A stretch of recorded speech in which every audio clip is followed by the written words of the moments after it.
Well, Pam, which way you going? Left or right? Right. That's too bad. Why? Well, because it was a 50-50 shot on whether you'd be going left or right. You see, we're both going left. You could have just as easily been going left too, and if that was the case, it would have been a while before you started getting scared. But since you're going the other way, I'm afraid you're gonna have to start getting scared immediately.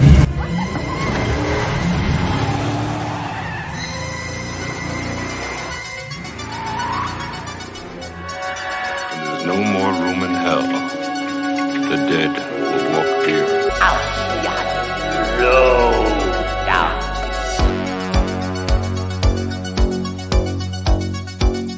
I just can't take no pleasure in killing nothing. Just some things you gotta do.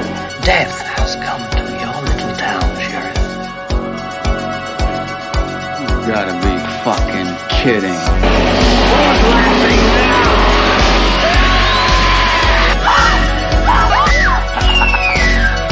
Be one of us. Join us! Join us! Join us! Join us!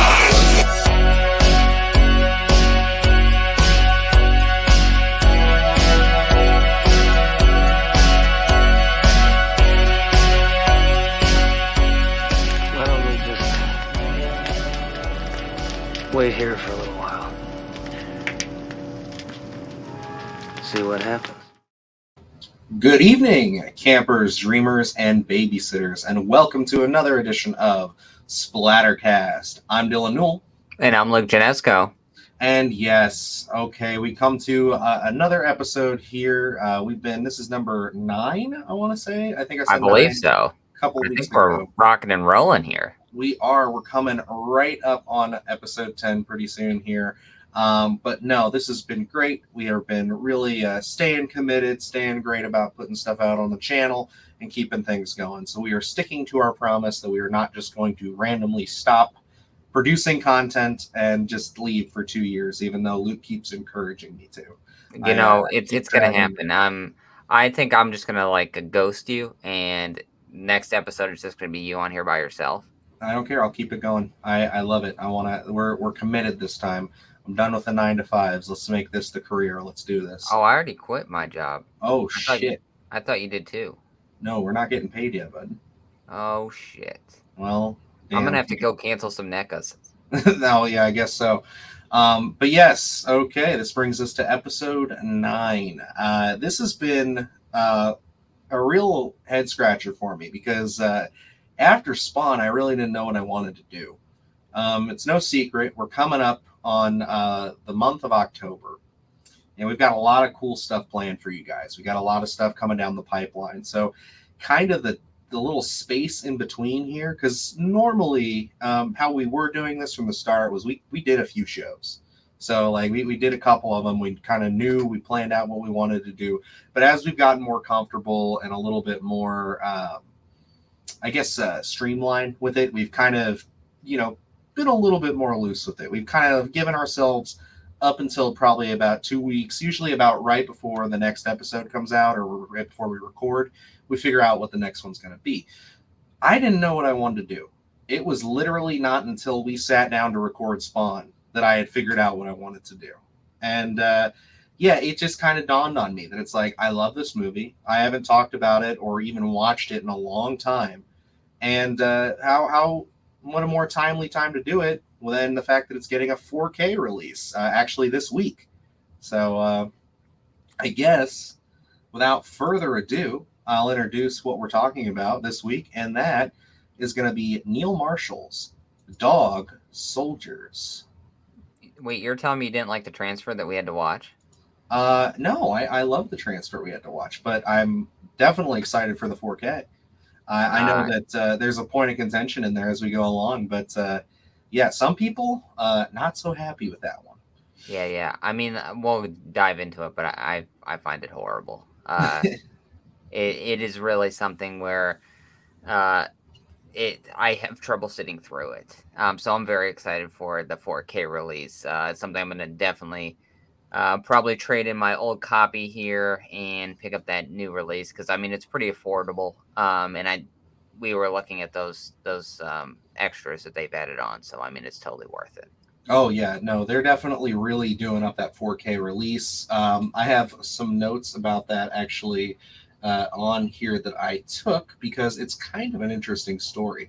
I don't want to spoil too much because we're kind of going to get into it. I mean, I guess we kind of moved that up to the front here because it's not really like I had a plan set when this was going to happen. But Scream Factory back in 2015 announced that they were putting out Dog Soldiers, and everybody was super pleased about it because this movie has had such a whirlwind of its release in the United States, especially. In the UK, it's not such a problem because this movie was, get this, produced by Americans, primarily funded and produced by an American company, two guys, but shot by people from England, written, everything else was over in the UK.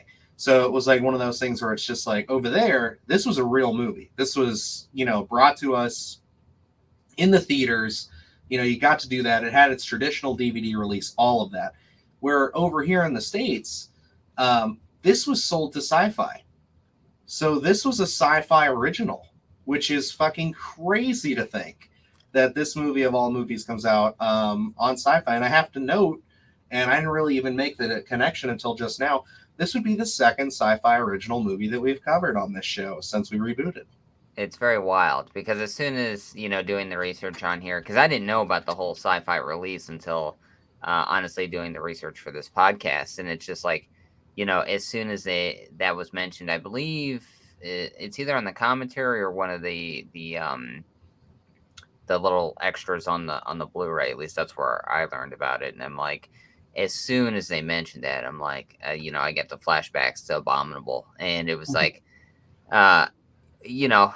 Sci-Fi originals aren't really known for their high quality. It's like Ice Spiders or something like that, where it's like you're saying, this is the second one we've covered, and both quality films, and so it's like they don't feel like Sci-Fi original films because they really weren't. They were purchased after the fact, and it really does show because it's not in line with a lot of things we do see on that Sci-Fi channel. No, I agree. And that's the kind of the beauty of this is like kind of when you get into the history of some of these movies, you can kind of see really where Sci-Fi was starting out. Like they didn't produce that much original content. They kind of were trying to get some shows going and things like that. But for the most part, they were trying to buy up properties. And, those early days, and I'd say like late 90s, early 2000s, you can really find some quality horror flicks on there, especially in the creature feature genre. Because just like with Abominable, this is a creature feature. I mean, it's werewolves, obviously, which, again, this was something that I think we mentioned it on our first episode. It was probably in passing. I know it wasn't a direct one that we covered. But yeah, I mean, this is one of those movies that, like, when you talk about werewolf films, I feel like either some people know about it, and if they do know about it, it's one of their favorites. But if they don't know about it, then it's just something that, they're like, Dog Soldiers, what is that? And it's always a joy to introduce them to it because it's a fun flick. And that's where I know werewolves, not werewolves. We've only we barely touched on Dog Soldiers. It was brought up in a couple of some of the discourse, but for the majority of it, we barely touched on Dog Soldiers because I remember finishing that podcast, which is a pretty long-winded podcast, and thinking we didn't really touch on Dog Soldiers at all. So it's like as soon as you said, "Oh, let's do this," it was like, "Oh, well, there's a lot to unpack here because we didn't really." Do too much, and I did use unpack, as a kind of a little fun inside joke there.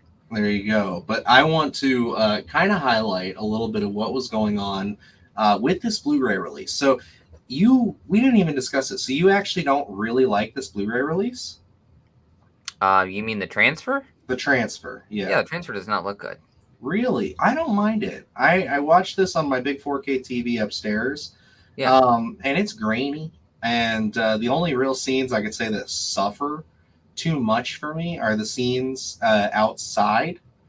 Yeah. right before they get to the house. But for the most part, like, I actually don't think it's nearly as bad. Again, it could just be the luxury of, you know, it being produced in 2015. Everybody watching it in 2015 was upset. But, like, you know, maybe just because I my TV upstairs it's very nerded out. It's very calibrated and make sure everything is set. I have a couple of different presets that I switch to, so I always look for the best one. Maybe that's what I did, because I did switch it over.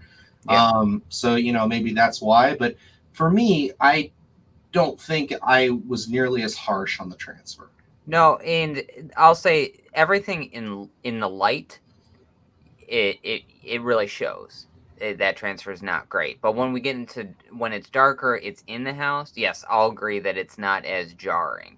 I don't think the quality is like top notch, but and that's kind of one of the things that I always find it hard to get through, because I like Dog Soldiers. I just have never been happy with any of the transfers that we've gotten. Because like this, I don't think I discovered Dog Soldiers up until I think it was maybe 2013 when I started at the used media store we both used to work at, and a DVD came in for Dog Soldiers, and it was like, wait, what is this? You know, because at that time, again, we're still in 2022. There's not that much werewolf kind of lore captured on film out there. So as soon as I read the synopsis of this, I said, a movie like this exists, you know, so I ended up picking it up. And then I didn't really think too much of the quality of the transfer or anything like that. But then when I got the Blu-ray, I was like, oh man, like I was expecting more from this, not knowing what exactly the whole background was and why it looks the way it does. So, I mean, like that type of thing, I'll give a pass to, knowing the kind of story behind it. But, you know, especially as soon as you turn it on and we have the two campers at the very beginning, the quality of that transfer is not great. Yeah, and I mean, from what I understand, because I have not seen the other Blu-ray, I've never seen the original Blu-ray transfer. Yeah. It was even worse. So, and there's a statement here by Neil Marshall. Now, bear with me; it is pretty long. It's about maybe 3 or 4 paragraphs. Once I get down to the meat of it here, but yeah. So, dated back in 2015, this is what I highlighted as the Scream Factory drama. Director Neil Marshall says his new Blu-ray almost didn't happen, as they struggled and failed to find the original material in all the usual places lab. So basically, if for those of you who don't know, when it comes to doing a proper transfer to any film, anything that was shot on film, I should say, you need to go back to the original film negative, which is the original print that you shot the film on, and you want to re-upscale everything from that, because that is the rawest and most rich and most malleable part, or like, I guess, therefore, Copy. piece of the copy. Yeah, so that's what you want to do in order to kind of, you know, get the best possible transfer out of it. Distributors, etc., before finally lucking out with someone at Path, I think is how you pronounce that. It's the production studio that helped produce the film, who sent him 2 prints. Unlike the studios in LA that have libraries that look after their content, these things don't exist for independent features. And there's really a good chance that usually stuff is archived, transferred to HD as soon as possible, and then is lost forever. This release was met with immense backlash.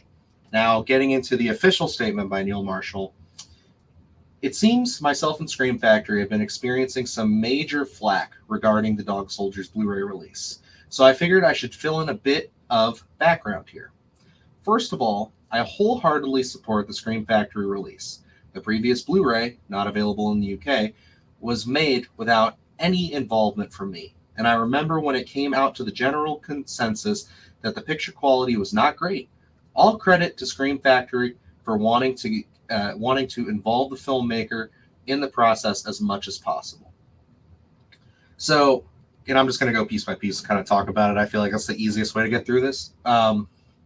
I agree. I think it's great that Scream Factory wanted to bring Neil Marshall into this. I think that that's always their intent whenever they do anything, especially with these older horror films. They want to get as much of the original talent involved as possible because that's how they get these bang up interviews, which is a fantastic documentary, like documentary style thing on this. I think it's about 40 minutes.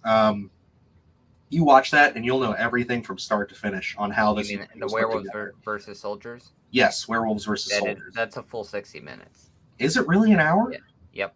I thought it was like 45 minutes. So, yeah, no, it was great. I take it you watched it. So, Yes, I did. yeah, so it's. I think that it's Very awesome. insightful. Yeah. And I'm talking specifically about the transfer here. You know what I mean? So it's like you look at Scream Factory stuff, they always have quality extras. Even if a transfer isn't like the best thing you've seen out there. Like for me, and I think most people probably listen to this podcast as this is being released. I mean, maybe some people own that 4K copy at this point, but it's not really out there as of right now. It's like, so I think most people would rather own a copy of Dog Soldiers, no matter what the quality is, and have that in their collection rather than not own, a copy of Dog Soldiers. So it's like, even though the transfer is not great, it's like, that Scream Factory puts the effort in to give you the best version of the media that they can. So it's like, I don't think they shortcut it around anything, cut corners. I think they gave it 100% as to what they could get out of it. Yeah, and so he's kind of going to go into a little bit of what's going on here because when they first announced this Blu-ray release last year, the original plan was to work with me to create a whole bunch of original extras based on new interviews with all the key cast and crew, but that the movie itself would essentially be the same version as last time. I asked them to delay the release because that way we could do better for the fans and try to track down some original film elements to make a fresh HD transfer. Since the movie never received a theatrical release in the US, although I believed it screened at the Egyptian for a week, I knew that we'd have to turn to the UK to find the best possible elements available. What I didn't know was that after an exhaustive search, I discovered the original. I discovered the original was nowhere to be found. Neither the UK producer, distributor, or film processing lab has any idea where the negative is. Without it, we simply could not archive the kind of achieve the kind of high quality HD transfer I would have wished to deliver. Instead, we managed to get a hold of 2 original cinema prints. And despite being 13 years old and having a few scratches here and there, they represent the most accurate version of the original theatrical release that we could find. That is a travesty because that really does suck. And I think that, we do have to take into account here. A lot of people give Hollywood shit for, being a business and everything. But one thing you can say about a lot of people in Hollywood, especially older producers, things like that, film preservation is huge. That we're big on film preservation over here. It is a huge money-making opportunity globally. But I mean, it's not even just about that. It's like it is seen as a high art form to most people. So it's something that like we have literal warehouses, museums dedicated to doing nothing but keeping these original film negatives for movies all across just alive. And I mean, that's kind of something that, as you can hear from Neil Marshall here, right from the horse's mouth, is not really a thing in the UK. Yeah. So it's like it sucks when you have something that was so based out of the United Kingdom as far as its production, where they're just scrapping it. They're just throwing it out. And it's like, okay, well, we're done with it. It's gone. And it's very interesting because we dove lightly into it in the From Beyond podcast because they had talked about on there where it was very hard to track down a good copy in order to do a Blu-ray transfer. So that Blu-ray transfer again from Scream Factory that we did get, we almost did not get because there just weren't the copies out there to make that transfer. And it kind of gets scary to think that some of these films could potentially be lost forever. And I'm sure that there are a handful out there that have been lost that we're not going to talk about because we don't get the transfer because there's not anything out there to actually do a new release of it. So it's like this kind of preservation of a lot of these kind of cult following films. They were not handled with care. Like when this came out, I don't think anyone could have foreseen, us talking about it on a podcast, almost 20 years later, the kind of mark it would make in pop culture. So it's like a lot of these films where the budget wasn't there and they were just kind of offshoot films. They weren't these huge budgeted. We're gonna throw this in the theater. This is just gonna, be sold to the Sci-Fi Channel and filed away, and nothing else is gonna come of it. But it's like all these films like Dog Soldiers, like From Beyond, they find a home and an audience. But sometimes, these ones, again, getting the 4K release of Dog Soldiers here shortly, and From Beyond got their transfer into Blu-ray. It's like those ones, they lucked out. We were able to get those copies of things eventually, where there's probably a handful of films that have a cult-like following that were not preserved and are just filed away that no one's really going to see. You're going to have to track down hopefully a VHS copy, and that's really that's the space you're going to end up living in, because there is nothing out there to get that film negative to kind of clean it up and do a new release. Yeah, I mean, we really just have to think about where this medium has progressed, and I mean just how lucky we are to have most things. I know there's a big point of contention between shooting things digitally and shooting things on film. Oh yeah. As someone who's never shot on film, it's something I'd love to try to do at some point. I think that, looking at things on a big screen, it is by far one of the most high quality ways to capture an image. You just don't get anything else like it. But for me, the luxury of having digital is that, I mean, as long as you have it on a hard drive and you have it saved and you can save multiple copies, I mean, you have it in a very well preserved medium. So it's like you don't have to necessarily worry about, film degradation or anything like that, where it's just like, there's literally movies from the 20s that sat in, canisters and rotted. They'd open these things up and there would be mold and things on them just because that's what it does. It's just, it's going to rot away after time. And, it's crazy to think that, yeah, you're right. There are some movies, even as you get into, the mid 90s, early 2000s, where people had no money and they shot it on a VHS camera and they got it out there to a handful of people. It's a cult film, but the original thing is on a VHS tape, and that tape is probably rotting in someone's basement somewhere. Yeah. And it's like, if you ever want to pull a good image off that, which off a VHS tape, good luck.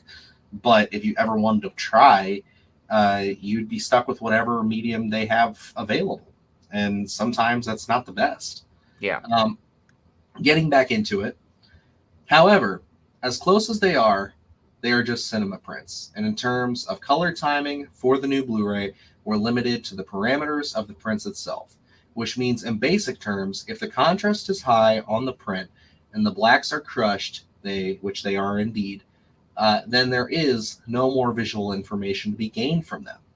They can't be brightened up, the image, and see what's hidden in all the darkness like you can where you're working from the negative or from digital. All that will happen is that the blacks will turn gray and just give the movie a more washed out, flat look, which you kind of see that in some of those night shots that you see on here. Because, I see in some other YouTubers' reviews, I was watching Decker Shadow's coverage of this, just kind of going through, my greatest hits, as I always do before we do this, just to get as much information as I possibly can. Plus, I love going down memory lane, watching everybody's content and stuff that I've been watching for years. He used an older copy. He didn't use the Scream Factory version, I think, because you look at those night shots, they're very dark. Can't see much. It's mostly a dark screen. Another issue seems to be that one scene in particular now seems to be a daytime scene, where it used to be a nighttime scene. Well, this is wrong on both counts. It's meant to be a dusk scene, and since it features shots of the sunset when it's graded accordingly with a warm sunset glow, that's that then gets cooler and darker as it fades into the night. Again, this is taken directly from the print. It was never intended to have such an extremely dark blue tint over it, and we had major issues continuously. We had major continuous issues with this film, this sequence in particular, because the weather kept changing from dull gray and rainy to bright sunlight. This is far from ideal for pulling off convincing day for night photography. Like it or not, when the movie was originally released in the UK in 2002, the blacks were crushed and the contrast was high. The colors were rich and the image was grainy as fuck. Because let's not forget, this movie was shot on 16 millimeter and blown up to 35 millimeter. So under no circumstances was a Blu-ray for this movie ever going to look as smooth and pristine as a movie shot on 35 millimeter or any of these high-res digital formats we are used to today. In fact, transferring to HD actually highlights the grain, just as it does other details. So this version inherently looks more grainy than before. It's unavoidable, unless you have the money to do a full restoration and cleanup, but again, you would need the negative for that. So that's another thing that this movie has working against it as far as a Blu-ray release and transfer. And that's something that I keep seeing in people's reviews for the 4K. And I mention it in my own notes here towards the end, but I guess I'll just get into it now, is that, yes, the 4K so far is an exceedingly better transfer from what I understand. I have my copy ordered. Unfortunately, we aren't going to be getting it until next week, so I can't say personally, but I watched a handful of people's reviews on it. I watched comparisons. I saw comparison images, and it looks great, but you are still going to have some grain. There is still going to be that unavoidable grain because, like you said, it was shot on 16 millimeter and blown up to 35, which is not a practice that is normal, nor a practice that is necessarily recommended ever, because you're not going to get the clearest picture. And even like you said, if you pull from the original negative with that, you're going to have grain. And that's just something that I think a lot of people are just going to have to let go when it comes to this film, because we're never going to get a grainless version of this. Yeah. And seeing, like, I don't think, especially in 2002, it was like, oh, we're going to have this edition. We're going to, I don't think people were preparing for even the quality of a Blu-ray, let alone the quality of a 4K, where, since we cover a lot of 80s horror, some of the makeup doesn't hold up. But at that time, there was never an intention to be like, okay, so we need to make this hold up when we get into the 4K. We didn't know, Friday the 13th, part 4 was going to get a 4K release eventually. So it's like no one was prepping for the kind of things that are going to come down the road in terms of media format. So this whole Neil Marshall and his crew just wanted to get this film made. It wasn't like we need to do everything in our power to make sure that 20 years down the line, when this film has developed its cult following, that we have the best picture quality out there for those fans. Because at the end of the day, this film, they just wanted to get it made, where it was like they didn't care if it was a not recommended process. They did what they had to do with the budget that they had in order to get this film out. Because again, you go through that Werewolves versus Soldiers, a lot of the interviews with Neil Marshall and the crew, there's a love there. And it's like you could tell that they had this idea in their brains for so long that they were going to do anything that it took to get this out on film in some fashion, because they thought there could be an audience for it, and they had a big love for it. So it's like they did it the way they wanted to. They had some budgetary constraints, but again, we're sitting here in 2022 prepping for the release for Dog Soldiers. So whether there's grain, not grain, I think they're doing fairly well. Absolutely. And getting into the last section of the statement here, and then I'll talk about my little piece that I left us here talking about the 4K. So, is this version of Dog Soldiers the best it could ever be? No, of course not. If we had the negative and a shitload of cash, We could have done a lot better. It's the best it could be under the circumstances. Yes, will it appeal to everybody? No. But that's the movies for you. At the end of the day, everybody involved, myself included, put in a lot of work to give the fans a Blu-ray worthy forking out your hard-earned cash for. And nobody involved, myself included, got paid for anything we did here. There are no royalties, anything else. This is not an attempt to exploit the fans. It was, on my part, an attempt to give fans something new and unique, and not simply a repackaged version of what is already out there. So that's the ending of his statement. And again, I think we've said it enough here, but like I think that Neil Marshall went into this with the best intentions, and I give it to him. You can tell he's a clear lover of cinema, and he loves this film even to this day. I mean, he should be very proud of it. I think rewatching it here, it's one of those things where it's like, as a filmmaker myself, and as a filmmaker yourself, we want to do werewolf content. And I think as far as low budget werewolf content, this is the gold standard. And we'll get into that as we discuss the film.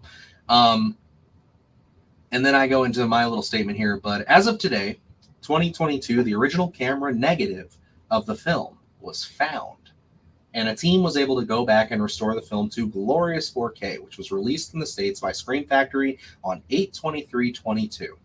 Then I put in quotations, we need to take into account that the film was originally shot on 16mm film and blown up to 35mm film. So even with the original negative, we won't get the absolute crystal clear image. More grain will be present than in most transfers, but it's still the best we're ever going to get. And from early reviews, it appears that it's the best transfer and representation this film has had yet and probably ever will.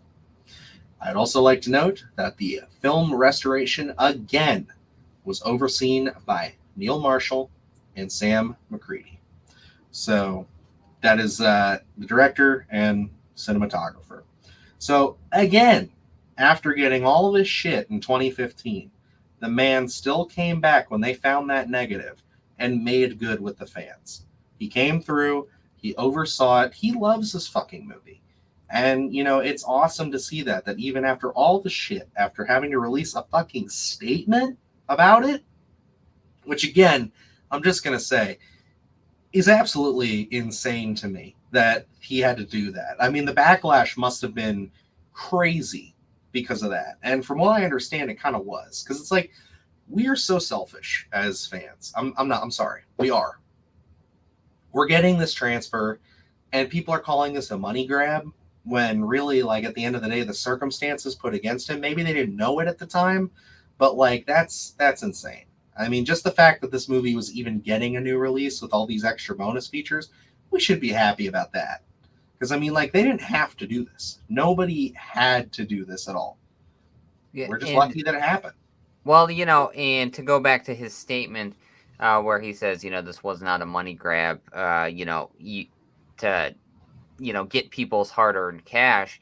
I feel that is such an unfair narrative to kind of imply that he's a swindler of trying to put one over on fans here, where it's like, him doing the films that he's done and still going back in 2015 to make sure that Dog Soldiers gets this release, and to the care that they put into it, and even to do a statement to say, yes, this isn't the best, but this is the best we could do at that time.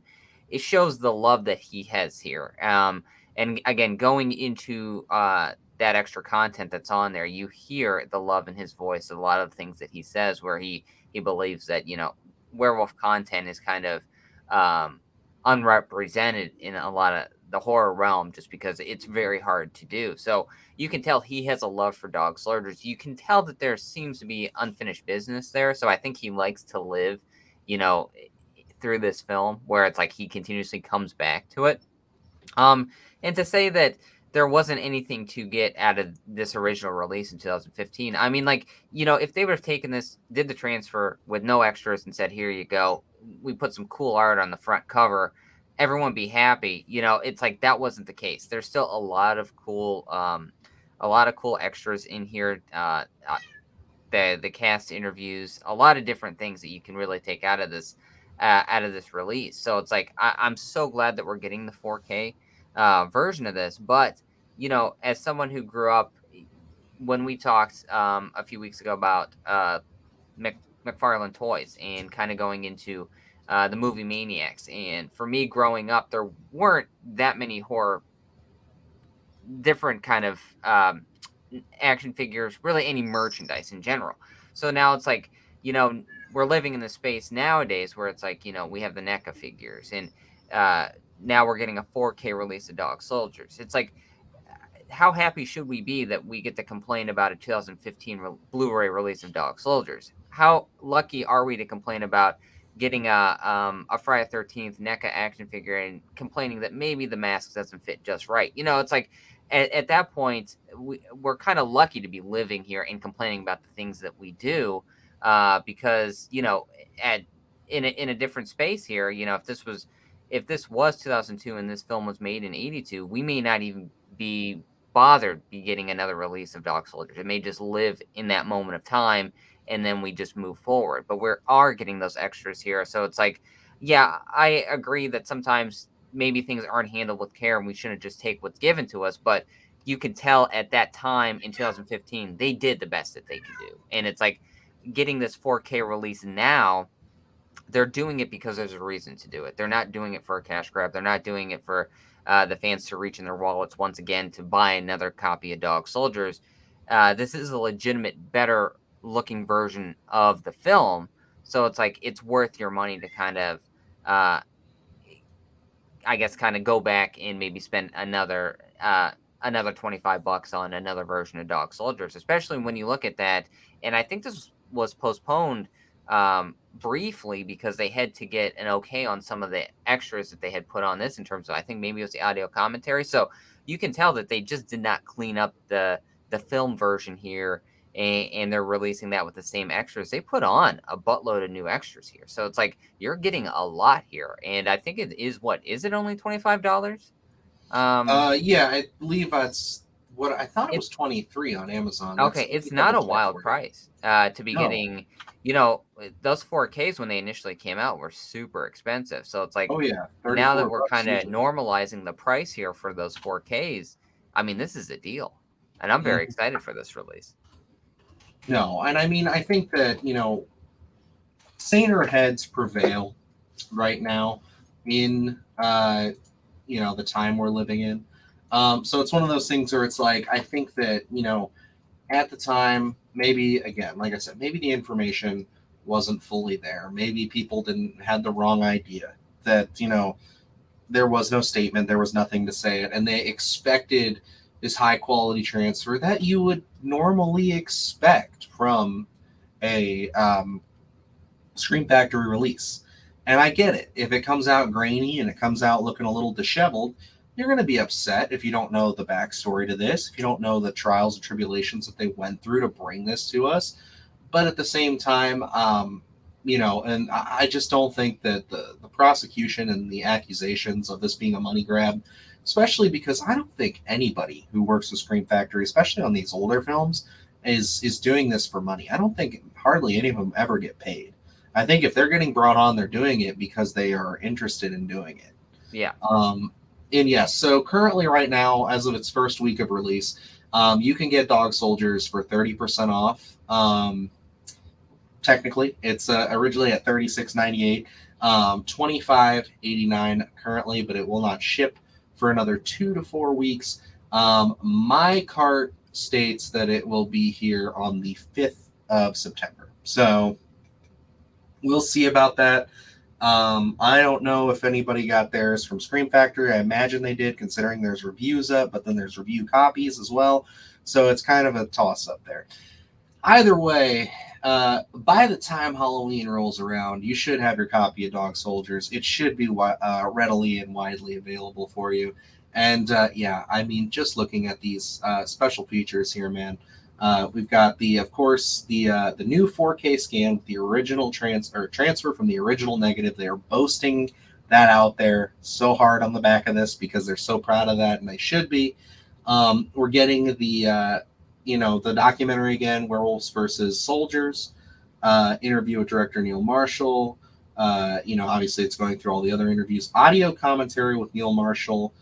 Neil Marshall short film Combat, which is still on the original release, as well as behind the scenes photo gallery from producer and designer Simon Bowles, special effects artist David Bonnewell. You're also getting a featurette with him. And they're adding another 2 commentaries as well on here. I think from Neil Marshall and I think Sean Petchway, the guy who plays Sergeant Wells. Okay. So you're getting a good deal of content here, and the film is, from all accounts, looks beautiful, and that cover art, it's fucking gorgeous. Again, we're using the original Blu-ray cover art here, but this even better. It's almost mosaic in the way they're doing it. Looks like paintbrush on here instead of like a posterized like they did before. Looks fucking crisp. I'm excited. That's one of the things where it's like they always take care of you in that sense. Where it's like, we're not just going to re-release the Dog Soldiers original 2015 cover. We're going to do something different. I know there was a little bit of, I don't want to say backlash, but maybe a discourse when the 4K release of They Live came out, and they kind of went with the original poster version of that instead of like how they usually do the unique cover art. And some people said, well, you have so many beautiful covers. Why do you just go with the normal poster art of They Live? And they said, well, there's so many releases out there that have unique covers. There aren't that many that have that original poster art for They Live. So they kind of wanted to make it a little more unique in that sense and kind of release it that way. So there's so much thought always put into even just the cover art here. And going into how intricate a lot of the cover art is, it's so evident, so they really do take care of you in all these releases.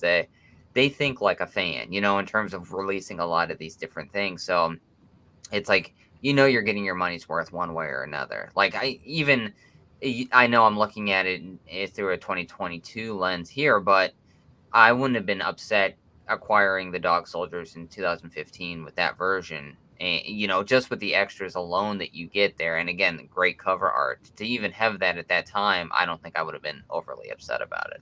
No. But alas, Luke, we've done it again. We've talked for almost 45 minutes, and we haven't even gotten into the synopsis section of the film. So I'm going to scurry us along over here. We're going to go into our first segment that we lovingly deem The Account of the Macabre. The film which you are about to see is an account of the tragedy which befell a group of 5 youths, in particular Sally Hardesty and her invalid brother Franklin. It is all the more tragic in that they were young. But had they lived very, very long lives, they could not have expected, nor would they have wished to see as much of the mad and macabre as they were to see that day. For them, an idyllic summer afternoon drive became a nightmare. The events of that day were to lead to the discovery of one of the most bizarre crimes in the annals of American history, the Texas Chainsaw Massacre.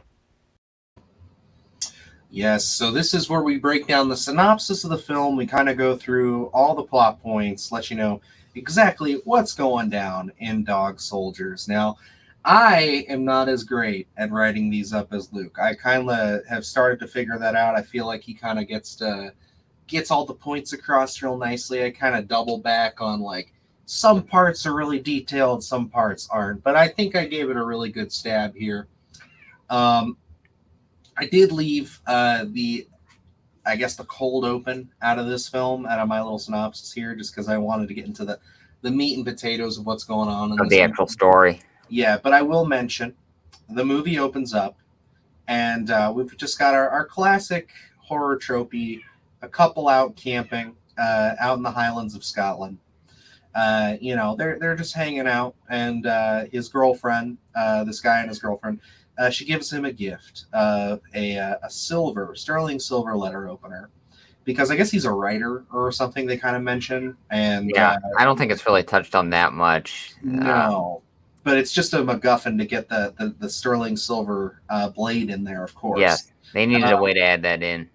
Yes. So the interesting thing about that, to get into a little film history on that, because I don't know if we'll touch on it again, is that the actor they used for the gentleman in that scene, he was called in literally the day before the shoot because the original guy they had for that couldn't make it out to their shooting location.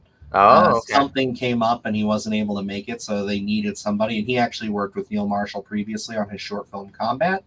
Oh, So okay. Neil just made a quick call and said, "Hey, can you get out here real quick for us? Like, I'm kind of in a bind." And there he was. He did it right away for him, which And, was very nice. I feel like what's going to happen here is we're eventually going to get a sequel to Dog Soldiers, right? And they're going to be in the writer's room, and they're going to be like, we need that sterling silver letter opener. And then they're going to be like, well, we don't know where it went. And then someone's going to be cruising YouTube, and they're going to see it in someone's collection on the back. And they're going to be like, let's contact this guy so we can bring this in for the sequel, just like they did in Predator 2 with Prey. And there you go. Very cool, by the way. I thought that was a neat touch. I heard that a few days after the movie came out about the pistol. Oh yeah, that was in the Predator 2 podcast. No, was it really? Yeah, we put it in there. Holy shit! I don't know what the hell I'm doing. Why am I doing callbacks to the podcast that you don't even get? I don't even know, dude. Like, we talked for almost 3 hours on some of these, so leave me alone. Anyway, getting into it here. So we have the cold open. I love the little takedown once they start getting down and busy with it, as you do in the forest. The hormones start raging. They get a little frisky. They're making out in the tent. No nudity, which is kind of a surprise for something like this. You kind of go to expect it, but no. Neil Marshall's a classy bastard. Apparently there was some nudity, but they cut it out just because they didn't think it was necessary. Yeah, I don't think you need it in a film like this. I mean, no. It kind of goes hand in hand with horror, but I don't really think there were that many opportunities here to have any nudity. It would be like opening Predator with a sex scene. It would just be kind of weird. You know what I mean? Like that was the biggest thing missing from Prey. Absolutely. But yeah, so I love the juxtaposition of him unzipping her pants, and as he's unzipping it, you see him stop, but you hear the zipper still going. Yeah. And you see the zipper on the tent moving up, and she just gets dragged out. Like he's kind of fighting with her for a minute, and then he just gets blood sprayed all over him.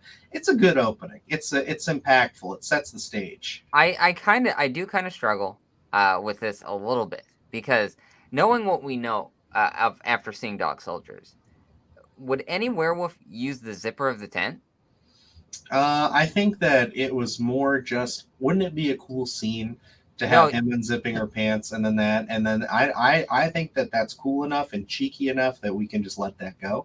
But no, do I think that's how they would handle it? No, they would have just because like watching, I'm like, okay, so this was a fun little, from a filmmaking perspective, it's fun to do the unzipping of the tent. You're building tension. I understand that, but then it's like, knowing what we know later, like if they would have maybe just put, because it does seem like the werewolves retain a little bit of their personalities, but for the most part, they're really, they're not kind of romancers or anything. They're really, we're just gonna claw you to death, So it's like, if they maybe would have put a little more finesse in terms of the werewolves instead of just kind of ripping people apart, I would have been sold on it. But it's like, okay, I understand it from a filmmaking perspective. It just seems a little weird, knowing especially the battles that we get later on in the films. Be like, nah, that seems a little out of character for these werewolves.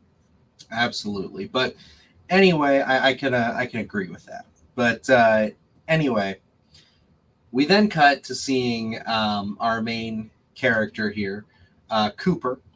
He's being basically on like a special ops kind of testing thing going on for him, where he's evaded being captured for 22 hours, 40 minutes, I believe they say. And he's getting reprimanded by kind of the bad guy of the movie, Sergeant Ryan. Yeah. Or no, Captain Ryan. Sorry, Captain Ryan. And it kind of comes down, you kind of get to see, this is where you really test the morals and really see how the dynamic is going to be between these two, because he's qualified. He's the last man to make it, so he's definitely proven himself worthy of joining the special ops unit. But Captain Ryan has one more test for him, and he wants him to shoot this German Shepherd that he has with him. And Cooper won't do it. He doesn't see why he would need to shoot the dog. And he's ripping into him. He's like, oh, you can't handle anything if you can't shoot a dog. He's like, I'm just not going to shoot a dog for no reason. And he tells him that he fails him. They have a little bit of an argument, and then Captain Ryan shoots the German Shepherd. Not the only instance in this film of Captain Ryan wanting to commit violence to dogs. So I'm not just talking about the werewolves. This man has a vendetta against our furry four-legged friends. I don't know what it is, but this guy's a douchebag. Well, you see, he would Captain Ryan would have come in handy in They/Them. Oh yeah, right. Kevin Bacon would have been proud. He would have been like, "You got this, my boy." He'd been like, "Where's my killer?" There he is. There's Captain Ryan. All right, so kind of getting into my synopsis now that I've given you my cold opening. It's kind of got a double cold opening there. It's a little strange, but alrighty. A British squad of soldiers are sent on a routine training exercise in the Highlands of Scotland against a team of special operatives. But when the team comes across those operatives, ripped to pieces in their camp, and the only injured survivor being Captain Ryan, the team knows they're not dealing with rookies. But little did they know, they aren't dealing with enemy soldiers at all. The group quickly packs up and begins to make their way out of the forest when they are horrifyingly separated and picked apart by our furry two-legged foes. One of our team members, Sergeant Wells, the leader of the team, is brutally injured, forcing the team to seek refuge from a passing jeep driven by a young zoologist named Megan, headed for a small cottage not far from their position. Once they arrive, the creatures outside surround the house and begin to make their assault, causing the team inside to think and act fast, fighting and holding their ground. Megan and our lead, Cooper, work on fixing up Wells upstairs, and this is when the realization of what they are dealing with becomes clear. That's right, we have a classic tale of soldiers versus werewolves. What then proceeds to happen is each of the team gets picked off one by one as they attempt to escape and defend themselves from these mythical,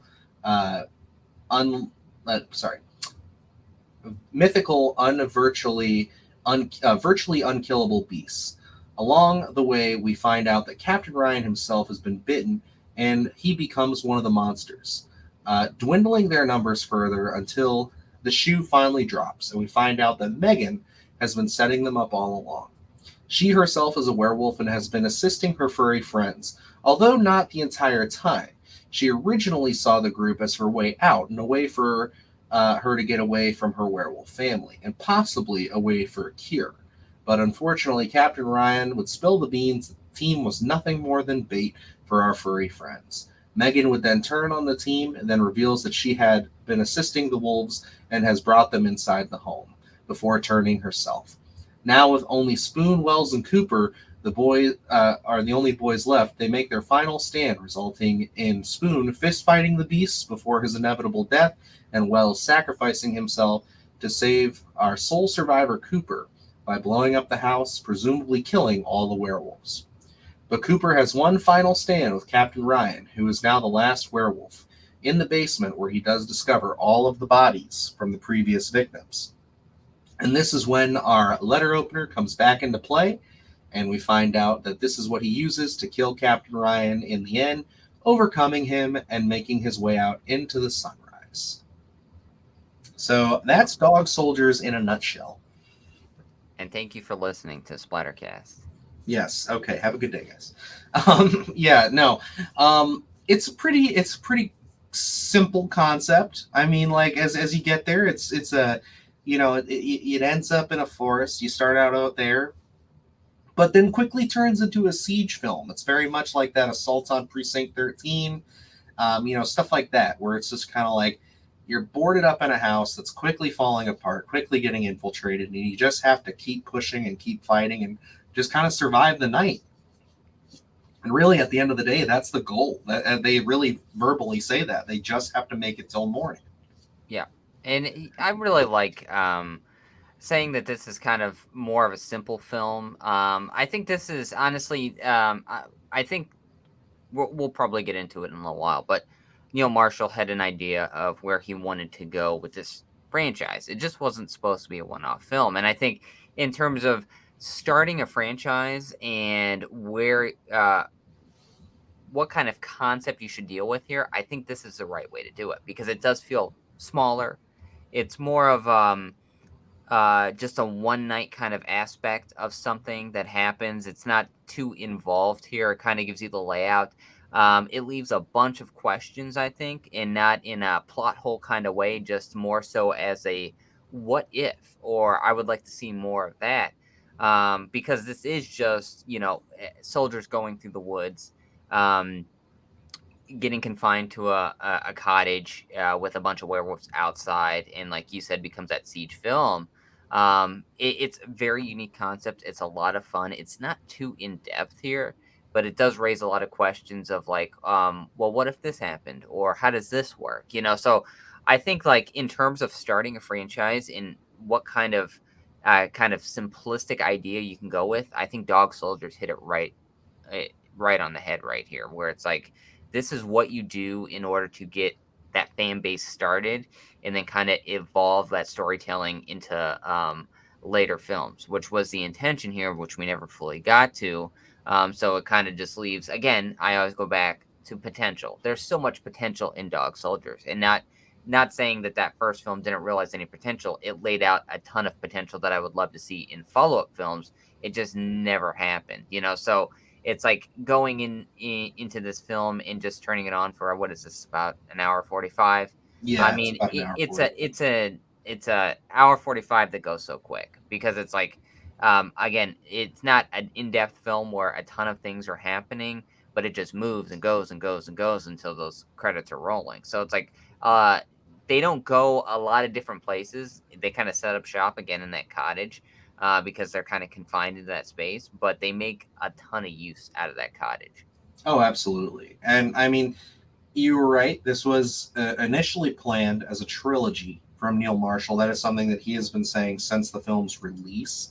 And even some of the actors, as time has gone on, the actor who plays Sergeant Wells mentions, and I'll mention it a little later in another segment, where we'll kind of dive into what the sequel could have been, what the sequel that they were making was, and just kind of where the film kind of could have gone or where it ended up as the franchise continued. But I really want to discuss kind of getting in towards the earlier half of this film. One of the things that we always talk about on this show, and I think that like most people would agree with, I think almost everybody would, is especially in horror, um, characters. If you take the time to make likable characters that our team like, or at least when you're watching, you can care about, it'll go a long way for you, and it will go a long way to sell your scares and your violence.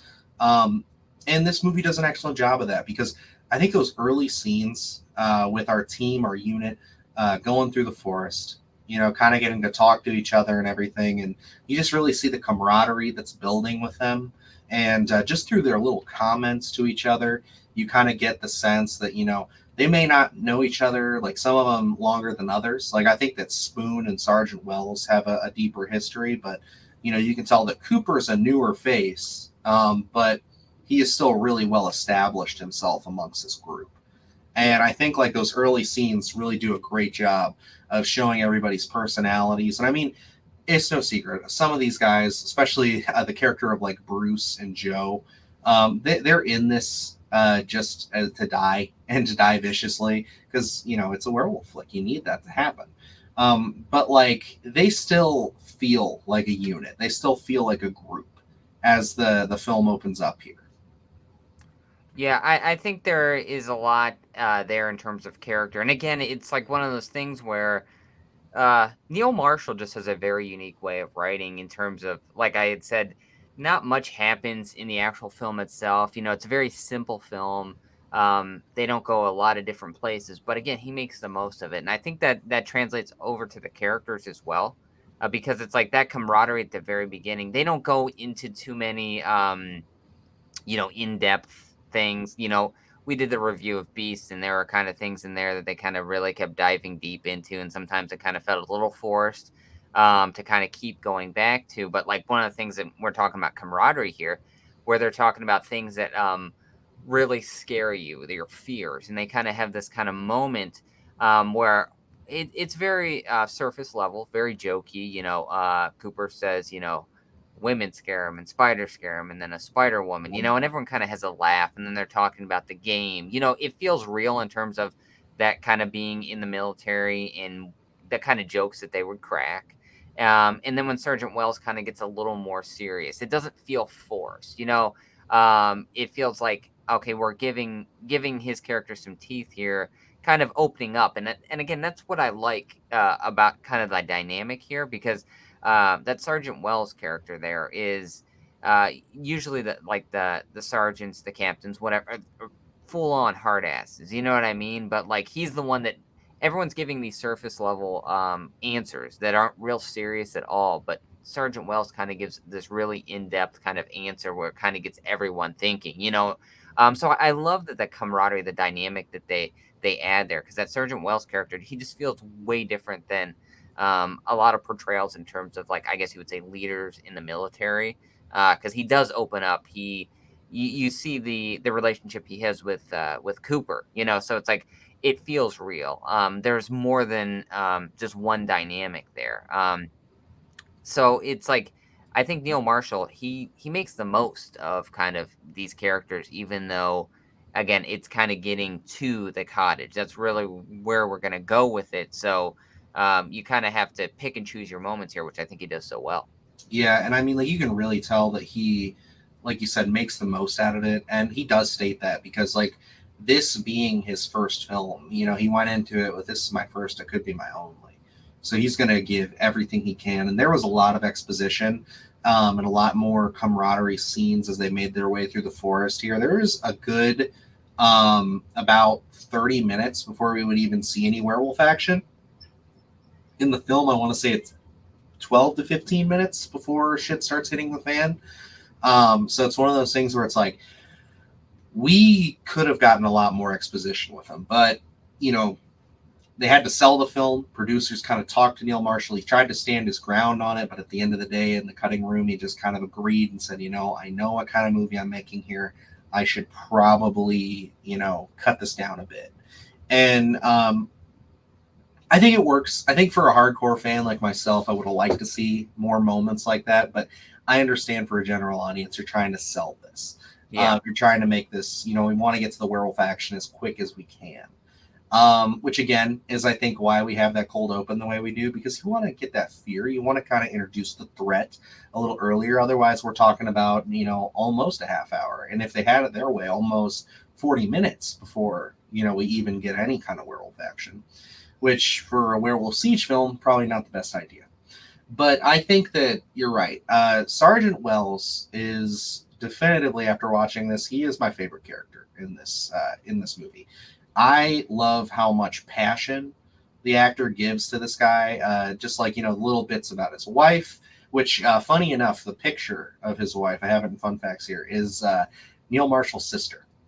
So just a little nod, a little getting his sister in there. That's great stuff, appreciate that. But yeah, I mean, like that. And then as they kind of wind down for the night and they're having that whole conversation, this is like, as it's been described on other shows, and as many people have described that I've listened to in preparation for this, as the Quint Jaws scene for him. Yeah.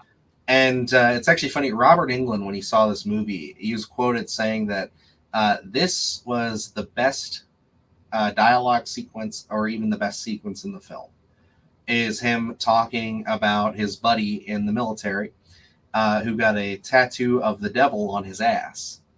And as it turned out, he said something along the lines of, maybe he'll save my skin or something like that. Maybe he'll keep it protected. He stepped on an anti-tank mine, blew up everywhere. And when they were, trying to find pieces to recover, or at least bring home something to his family, the only thing they could find that was still fully intact was his ass with the devil tattoo. And, it's kind of a funny story, but the way it's delivered and the seriousness and the grimness of it. You can feel that. You can really feel that in his voice, and I think that he just sells this so well. Yeah. And I think that it grounds the character, but still adds that little bit of levity. And it's followed up beautifully by Spoon, who's another great character in this. He's kind of the jokey, snarky, I don't give a fuck kind of guy on the team. But he's still, loyal as all can get out. And he kind of follows it up with a joke that is abruptly cut off when a large cow, Highland cow, is dropped on them. But I just want to know your thoughts on this scene, just in general, from start to finish. I didn't want to give it all away, but I just wanted to set the stage there for you. So like, in you're talking about how Robert Englund said this is probably like some of the best dialogue in the film, and it's like this stuff is sparing. So this is probably like the biggest chunk of exposition that we get in between our characters before all hell breaks loose. And I think it's designed that way where, Neil Marshall, obviously as a director, creator, you want as much time with these characters as you can get. But where I feel like it would have slowed the film down a little bit more in terms of it, and then kind of trying to build it back up, where it's like, I don't feel that we got cheapened out of time with our characters. I think we just got the right amount in order for us to care enough for the situation that's coming, so it's like, and I like that kind of, I think this kind of scene as a whole keeps you on your toes here, because like you're saying, they're in the midst of talking, cutting it up for a little bit, and then we get serious, and then we have a cow drop in, so it's like, it kind of keeps you on your toes. You don't know really what to expect getting into this film, because it's like, obviously Dog Soldiers, you're going to know the synopsis, but you're always curious to see, how are they going to pull this off? How are they going to pull off soldiers versus werewolves? So it's very intriguing, because that kind of scene is like, you don't know what to expect. And you have so much going on around you, where you have Captain Ryan's team, being taken out, where you don't really see that much, but you're seeing a POV shot of what will be the werewolves, so it's like, it doesn't play like full on Predator, but it's very reminiscent of how they made use of that type of stuff in Predator. So it's like, and to know that they're all just bait, so it's like that kind of dynamic there, where going into Cooper at the very beginning with Captain Ryan, it's like, that's kind of that whole special forces right there is on a very different level as to the Sergeant Wells and Cooper and all of them, so it's like, you can kind of tell in a certain instance, especially with the way that they're carrying themselves, is that maybe they're not up for the task of what they're gonna be facing, because they are very jokey, very kind of, you get that whole dynamic of, oh, we're out here in the woods right now, but we really want to know what's happening at the game, so it's like, that's what their main focus is, even though they're out there doing training. Yeah, and I think that, like, it does really, after seeing the full context of the film, like you said, with them being bait, it does kind of change that perspective a little bit, especially how they react to the cow falling and everything. They notice its claw marks right away. Yeah. But it doesn't seem to alarm them. Now, this is kind of a debate that I have found through people who've also covered the movie. Is just that, was this, did they take this as, we clearly know it was the werewolves attacking it because of the claw marks and everything. Do you think that they took this or saw this as the special ops unit fucking with them?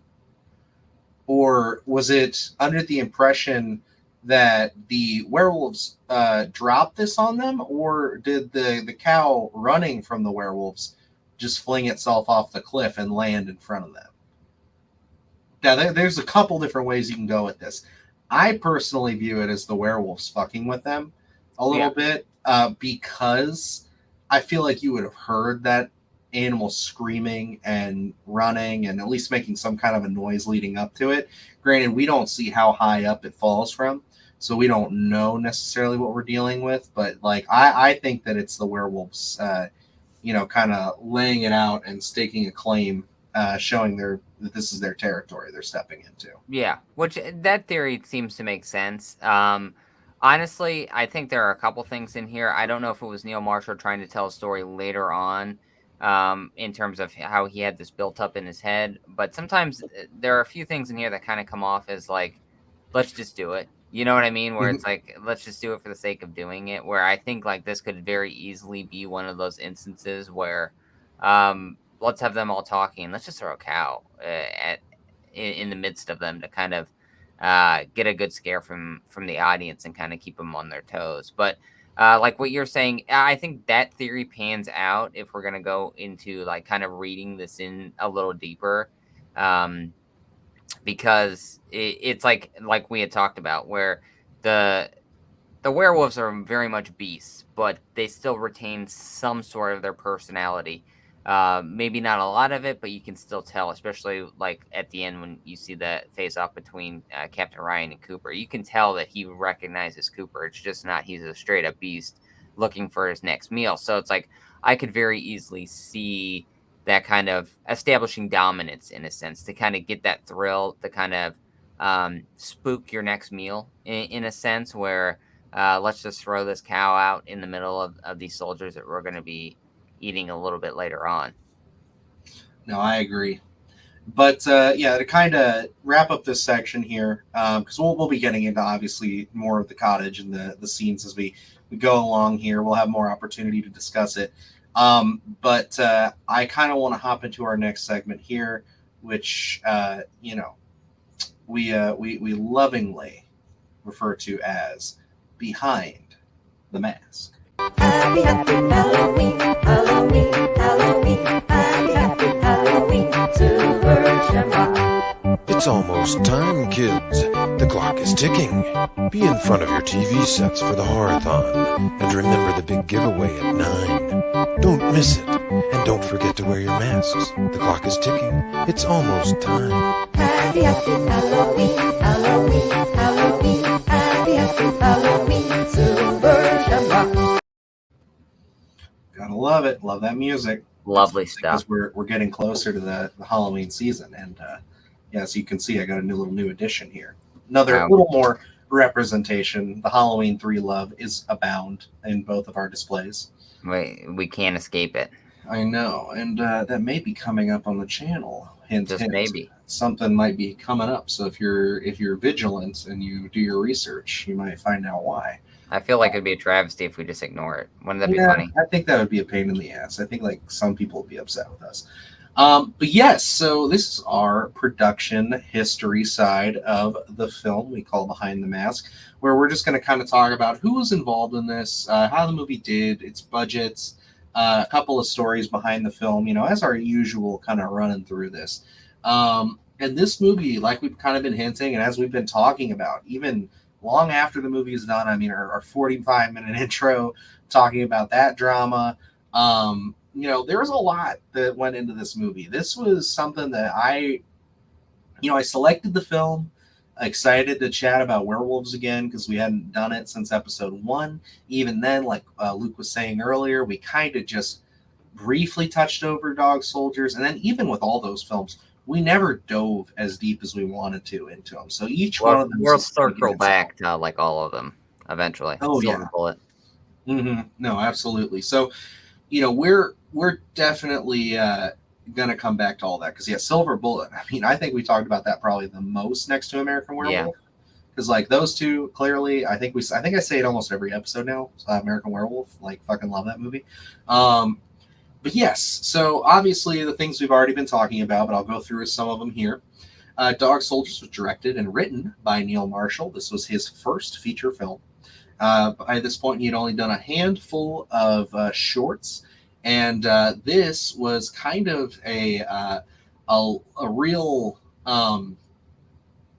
This was something that he had been really trying to get off the ground for quite some time with a guy named David E. Allen. Somebody that he was friends with. He was trying to they really tried to shepherd this thing into existence for a long time. I actually quoted it as the film. Let me pull it up here. It took 6 years to make from concept to premiere. The main issue, of course, being financing. It wasn't until David E. Allen became interested in the project after seeing artwork and the script, finally pushing the movie into fruition.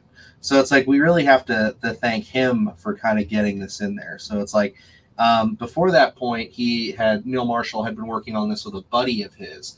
But like I said, it wasn't until him and David E. Allen kind of got together that they were able to kind of make this thing happen. Christopher Figg, I believe, was his friend who they had worked on this. They had made a deal to work on this for a few years before that. They were in a pub and they were discussing ideas, and this kind of came up, and they got so filthy stinking drunk that they wrote a contract up that night on a bar napkin. And Neil Marshall still has that to this day, saying that, if you write and direct this film, I will produce it and we'll figure it out together. And that's one of the things where in that documentary of the werewolves versus soldiers, they talk about how we're talking about kind of, this is very much a siege film where there isn't that much happening here. And they talk about it in that documentary where they say, they love like the Indiana Jones films, where that's the sort of film they set out to make with this, where they could have made a film with a social commentary if they wanted to, but it wouldn't have been as much fun, and they were really looking to have a lot of fun on this film. So they really wanted to tackle more so a feeling of like an Indiana Jones, an adventure-esque kind of film. And as soon this idea, the dog soldiers, werewolves, what if a bunch of soldiers are out in the woods and get attacked by basically a pack of werewolves? And that is such a fun idea, a fun what if, when you're just going around and saying crazy ideas that, what can we do that's very unique, very different than anything that has been seen before. That really very much is dog soldiers, I feel. So I can, this is one of the things where they talk about, I think when they had already come up with the concept and they say they go to the pub and they would talk about their favorite films and think of things that they could put in dog soldiers and stuff like that. It kind of got me thinking, because, me and you have been in the same room where we would go to the gym regularly, and how many ideas have spawned from us being next to each other and being in that space of doing something, but also talking about our favorite films or things, ideas that we've come up with after seeing a film about like creativeness in terms of we do a lot of things like we do now where it's through virtual, where this is how we do the podcast. Does creativeness is it sparked a little better when you're face to face, like getting together at a pub on a weekly basis and having a few drinks and talking? Does that kind of spark creativeness a little bit easier than kind of sitting down saying, hey, we're going to meet online for an hour and kind of discuss our ideas? It just got me thinking of how different things were back then in terms of kind of just getting together and speaking about your creative ideas. And I mean, that happens even nowadays, but it's becoming more and more common to just, meet in a Zoom meeting or something. So I'm always curious to see how that's going to, what that is going to do. Is it going to have an effect on creativeness, or is it really just going to kind of almost pivoting to just a different medium and kind of getting used to it? Yeah, I mean, like, I think there's always, whenever it comes to anything in person, you're going to have a little bit more chemistry, a little bit more everything kind of firing on all cylinders. It's just natural. I mean, like, it's just human nature. You know what I mean? Like, it's interaction, it's communication. I think that it's convenient. But yeah, do I miss the times of like going to the gym and, really just getting to take the time to really just talk about, these films and just kind of like, hey, like, this is what we want to do. I do. And I think that, at the end of the day, that's really, like I said, natural. It's in human nature. It's something that, you'll always kind of find your best work when, you're face to face with somebody. I'm not saying that's impossible to do it. Obviously, we've been running this show for almost 70 videos now, and, we've been doing well with that, but it's primarily been over Zoom, or not Zoom, but StreamYard. But it's one of those things where it's like it is that classic story of these guys just getting together, being childhood friends, both going to film school and everything, and coming back and saying, this is what we're going to fucking do, and we're going to do it, and we're going to make it happen no matter what happens. And it took 6 years, lots of trials and tribulations, and it always comes down to that tricky little thing of who are we going to get to pony up the dough to let us make a werewolf siege film on the Highlands of Scotland. And it's just one of those things where it's like I'm happy that they had the foresight to just say, hey, let's make some maquettes, let's get some art commissioned, and let's really sell this thing. Like, let's go to AFI and get somebody to take a look at this. And I think the guy who ended up doing this, the David E. Allen, he owns like a, what was it? It was they talk about it in the documentary. Was it like a candy bar company or something?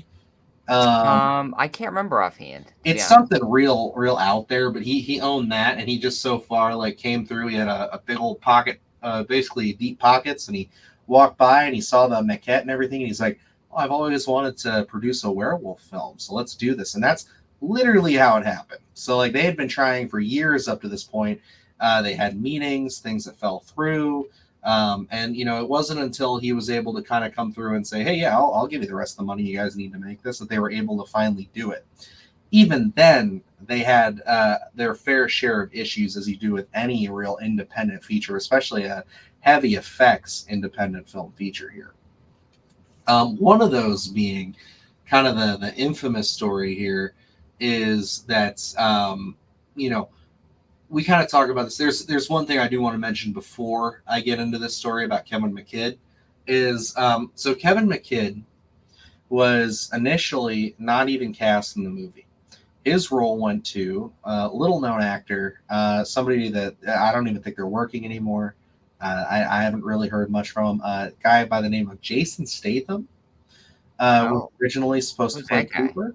Yeah, I know, right? Like, I don't know. I think maybe if only he would be in like more Fast and the Furious movies and stuff, I think more people would know. I don't know. It doesn't sound like a very box office kind of guy. He's probably in some C-list movies now. I personally think that if you put that actor, just from what I know of him, just a little bit, and you put him in a movie against like something aquatic, a big fish, like let's say a megalodon, I think that's big box office bucks right there. I think you get old Dylan in the theater for that one. That's a hard sell, I feel. I don't know. Just kidding, guys. I fucking love Jason Statham. Wrath of Man is actually one I want to pimp out that I feel like not many people saw through the pandemic here. Great fucking movie. I think it's awesome. I will watch anything with Jason Statham in it. I'm not even lying. I just think that his films, even if some of them are not great, they're always fun. Oh, yeah. Now, we'll kind of stay on this for a second because I want to think, do you think this movie would be more well known if he was in it? If he was the lead? Do you think that would have any kind of an effect? Absolutely. Going on? You think this would turn from less of a cult film to more something that's on more people's radars? Yes, absolutely. I think you would have a different kind of audience. Maybe not necessarily like a very big cult audience like how it is now. But if Jason Statham was in this, it would legitimately be one of those, hey, have you ever seen Jason Statham take on a bunch of werewolves? You know what I mean? Like that would be the selling point as we sit here in 2022. So I could easily see that. There would be so many more eyes on a film like this. Because I was thinking about, I don't know, we'll get into it, Simon Pegg, but it's like, having that kind of a mainstay actor like that, I think a lot of people would uncover this film a lot more because it would be like, oh, we want to kind of go back and see what they had done before they got too famous. Yeah, I agree. And I think that this would be a really different movie. Now, I did kind of misrepresent the story here real quick. I said that I twisted my own words around and said that he was hired before. So how it actually went down was Kevin McKidd, who is our main lead Cooper, who does a great job. I think that he's a really great heart to this film. Him and Sergeant Wells, like I said, I think they have wonderful chemistry throughout this. And he kind of really I think picks up that mantle really well when Sergeant Wells is down for the count for a while there. But Kevin McKidd cracked a rib in the first few days of shooting. Now, I wrote first few days, later finding out after checking multiple sources, it was day one of shooting.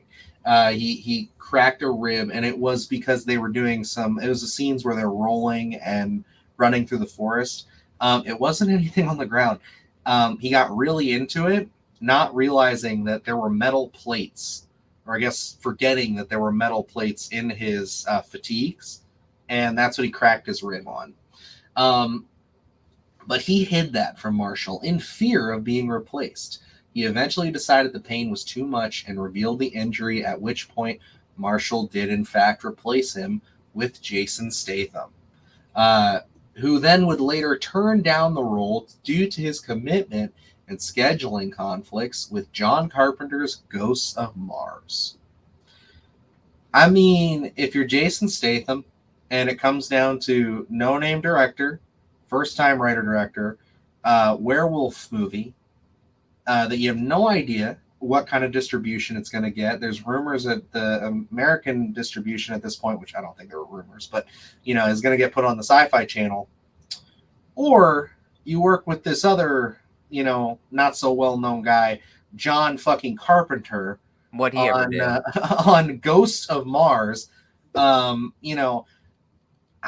are you gonna do? I mean, you're right. Like you go work with John fucking Carpenter. Like, yeah. I mean, I'm being completely sarcastic. Like he's, of course, it's the man, the myth, the legend. Like we talk about him just about on every single episode of the show. At some point or another, you can literally see in our backgrounds, and I always reference them, but it's just shows our love and our affinity for it. Like there's John Carpenter shit everywhere. So it's just one of those things where it's like, you're gonna do it. Like you're gonna go work with him, and I get it. I mean, like it may not have panned out for him. I mean, his career is doing fine now, but he may not have gotten that cult status that he was looking for to be in the next thing or whatever. But I mean, you win some, you lose some. Do I think this movie would have been cool with Jason Statham? Yeah, but I don't think it suffers without him, like we said. But it's just like it's just kind of funny how that shit all works out in the end. Yeah. Which then that gave, with all that debacle and having to kind of reschedule again, it actually gave Kevin McKidd just enough time to heal up, and he was able to get rehired under the commitment that if he injured himself again, he would not withhold information from Neil Marshall, because he said initially that when he did finally fess up, he said he wouldn't have fired him. But the problem was that Kevin McKidd was in so much pain at this point by not telling him and just kind of fighting through it that he literally could not perform any of the stunts at that point. So it's one of those things where it's like he kind of put himself in that position because his worst fear, and then his worst fear was realized by putting himself in that position, which it sucks, but it's awesome to see just the level of commitment to this, werewolf film. Yeah, and it's so interesting because they had the helicopter landing. What they do, I think it was just the set crew jumping out of the helicopter because the insurance wouldn't cover it. The insurance would not let any of the actors jump out of that helicopter. And Kevin McKidd jumping out of that and then running. You can't do that, but you can run away from the helicopter, and then he jumps to set the perimeter in a sense. And that's where he hurts himself. It's such a freak accident, random thing happening. And again, one of those things where they talk about it with the weather changing, going from sun to rain to snow, in kind of being hamstringed in a certain sense when they're trying to film. And now your main actor being injured. It's so many things. Small films like this can be so snake bitten from the start, where it's like, oh, there's just too many problems going on, and we're never going to get this done, and we're on a certain timeline. We don't have the money to do this. It's, when we were talking about the 4K version and how this had to be blown up from 16 to 35, and it's like, they never thought, I don't think they ever thought that this film was going to have the kind of following that it has So it's like, because it's such a small film. So it's like just trying to get this film done and out there had to be such a big task. Oh, yeah. Another fun fact I want to throw in here before we move on to our next segment would be that Simon Pegg was originally offered a part in this film, but he turned it down at the behest of Edgar Wright, asking him to save his first horror role for Shaun of the Dead. So we're talking about a movie where we could have had Simon Pegg and Jason Statham and the rest of this cast all fighting werewolves in Scotland. Like that movie, man. Like, Jesus Christ. Like, in 2002, like, I think that would have made some fucking money. I think they would have put that in theaters, no problem. Yeah. Granted, neither of them are megastars like they are now. I mean, say what you will, if you want to say that Simon Pegg's not a megastar, but the dude, like, literally gets cameo roles on shit like The Boys, and it's a big deal. So it's like, the dude, it's Shaun of the Dead, Hot Fuzz, all that Edgar Wright shit, the Star Trek stuff. I mean, like, the guy's a megastar, in my opinion. And I mean, Jason Statham is Jason Statham. So it's like, dude, like, there's no way this movie would have been sold to the Sci-Fi Channel had you put those two names in here. Especially, if they would have shelved it or anything like that happens all the time, and say they delayed it till like 2004, and then those guys have a few more movies under their belt by that point, like, dude.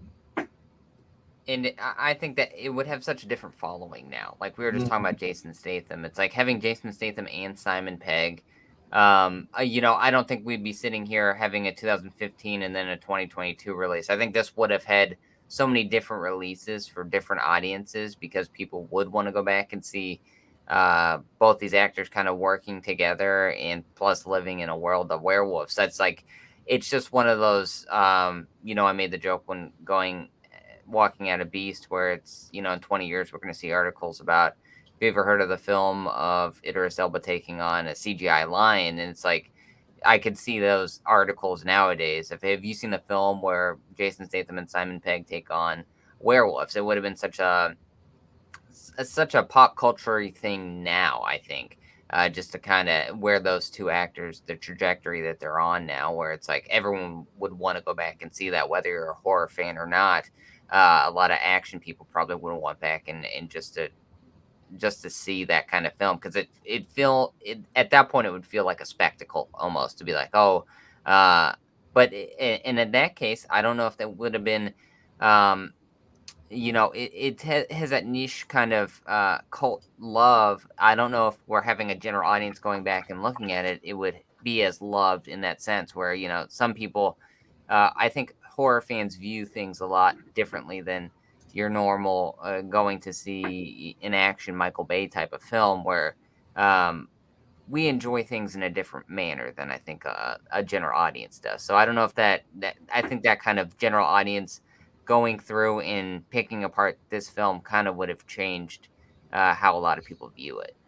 No, I think that's a fair assessment. I think that, yeah, there could definitely be a little bit of a change when you're talking about a general audience compared to how horror fans would kind of see this stuff going. Now, the last thing I want to mention, because I almost forgot about it, was, we kind of talk about budget and, box office here. So the film was estimated around 2.3 million pounds. So it's like, I think in United States currency, if I remember correctly looking it up, I should have wrote it down. I think that's around $3 to $4 million. And then it made about 5 million at the UK box office, so 5 million pounds, which is about 7 in United States currency, which is not bad. I mean, like, it's one of those things where it's like, for a movie with that little of a budget to kind of double its budget like that is pretty great. It basically tripled it. So, it's like that's really great, especially for 2002, for a cast of practical no names. So it's like, I mean, Sean Pertwee is not really a no name, but one of those things where it's like, he, wasn't the guy. You know what I mean? Yeah. He's not a Jason Statham. He is not The Rock. He is not somebody who can sell a movie. It's not a Kurt Russell at that time. You know what I mean? Not many people are. No, but But yeah, I just thought that was interesting, and they must have gotten a really nice deal from Sci-Fi to really put this thing out there, but on that channel.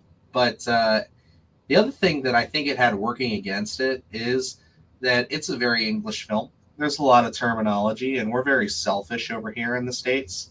If we can't understand you, a lot of people get pretty annoyed by that, and they will put that against it instead of trying to kind of work through it, and kind of make it better. They just kind of will more ding it because of that. Not so much today, I think, as much as I would say back in the late 90s, early 2000s. So it's like I think that was a big fear from the American producers. That's just something that I've heard. Excuse me. And it's like I guess to a degree I can understand that, but I still think you release this movie in theaters. I still think just with even the performance in the UK, I think this movie would have made money here. Because, I mean, at the end of the day, it's werewolves. It's fucking action. It's awesome. Yeah, but, I think it's a toss-up. Because in 2002, I mean, we're in a very different space again today. Where looking at Halloween Ends is going to be coming out and the kind of pop culture wave that's on. A lot of these old horror properties are kind of finding their home with the general audience. Now, in 2002, we were in a very different space here, where it's like, I don't know how far are we coming up on Halloween Resurrection? You know what I mean? Like, we're kind of in a different area in terms of horror, I think. So I think living closer to that space where a lot of horror stuff was fizzling out, especially in America to a general audience. And again, werewolves have always been a little bit of a hard sell.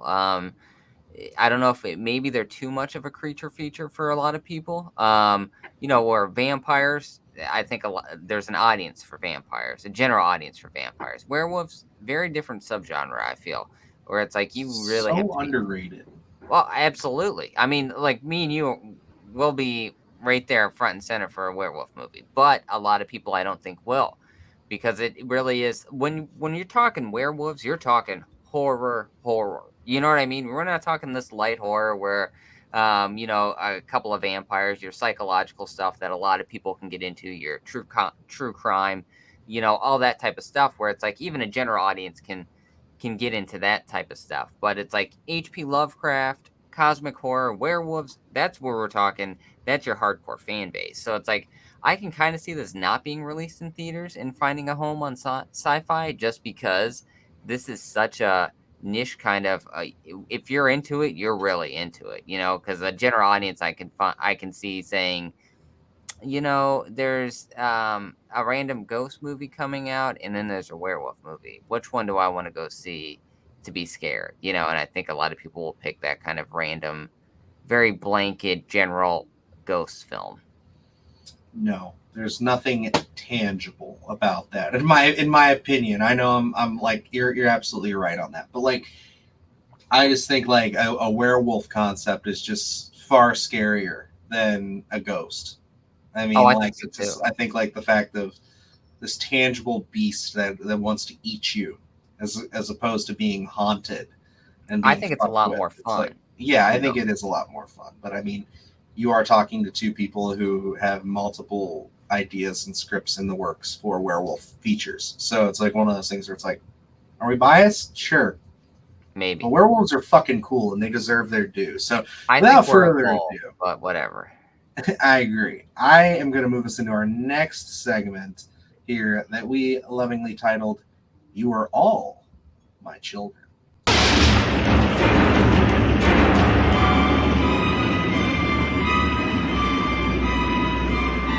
You are all my children now.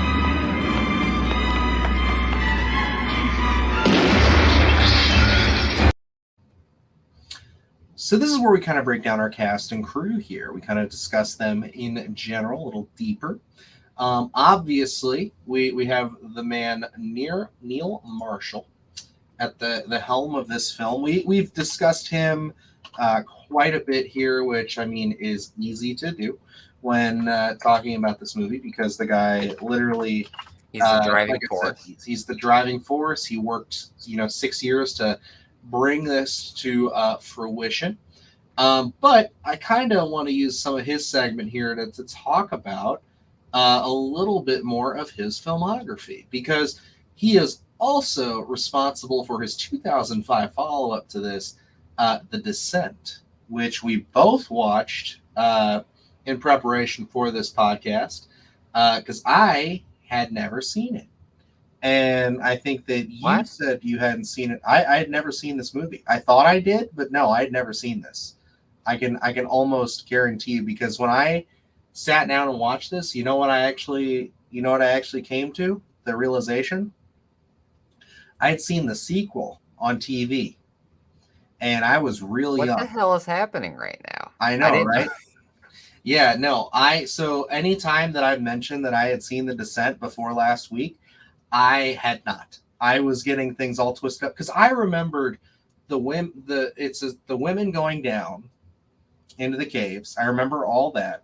But I thought that she had escaped like midway through the second act, and then you had a whole like other team go down there because I remembered that. Okay. But it turns I haven't out seen the sequel. Okay, so as it turns out, that's the sequel. Okay. And it had been, I'm talking years, and I had watched it, I think, on Chiller. Did you ever have that as a kid, like on cable?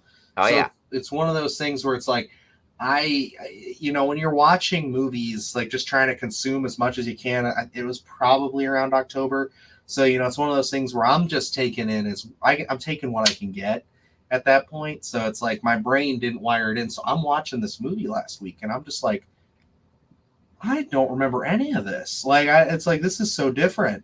And it's great. Like, it's definitely a much higher quality than I remember. Because it's like I had liked what I had seen from the Crawlers and everything, but I didn't remember much else. All I knew was that it was in high regard. So I was just like, oh, yeah, it's probably great. But no, this is a totally different movie than the stuff that I remembered and recalled. And I think it's super effective and will definitely be something I think we should cover at some point down the road here. Yeah, I think we'll only cover it real lightly here because that is something that I would love to dive deeper into. The Descent is such a great film. I absolutely love it. Obviously, I've seen The Descent before I've seen Dog Soldiers because Dog Soldiers was something I uncovered later.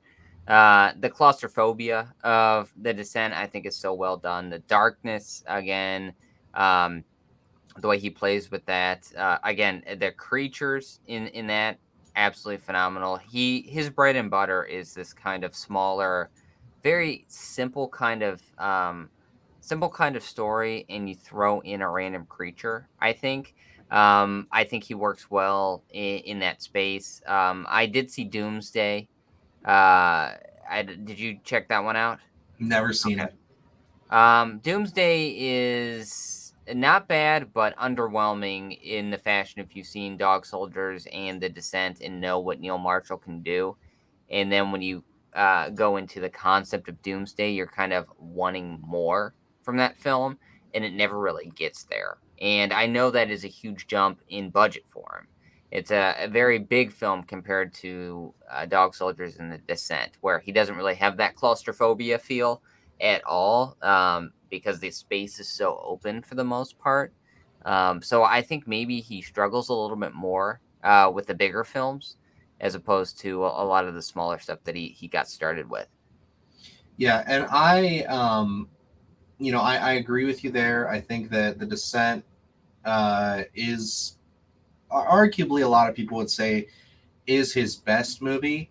I personally give that to Dog Soldiers, but again, I have a much longer, deeper relationship with this movie.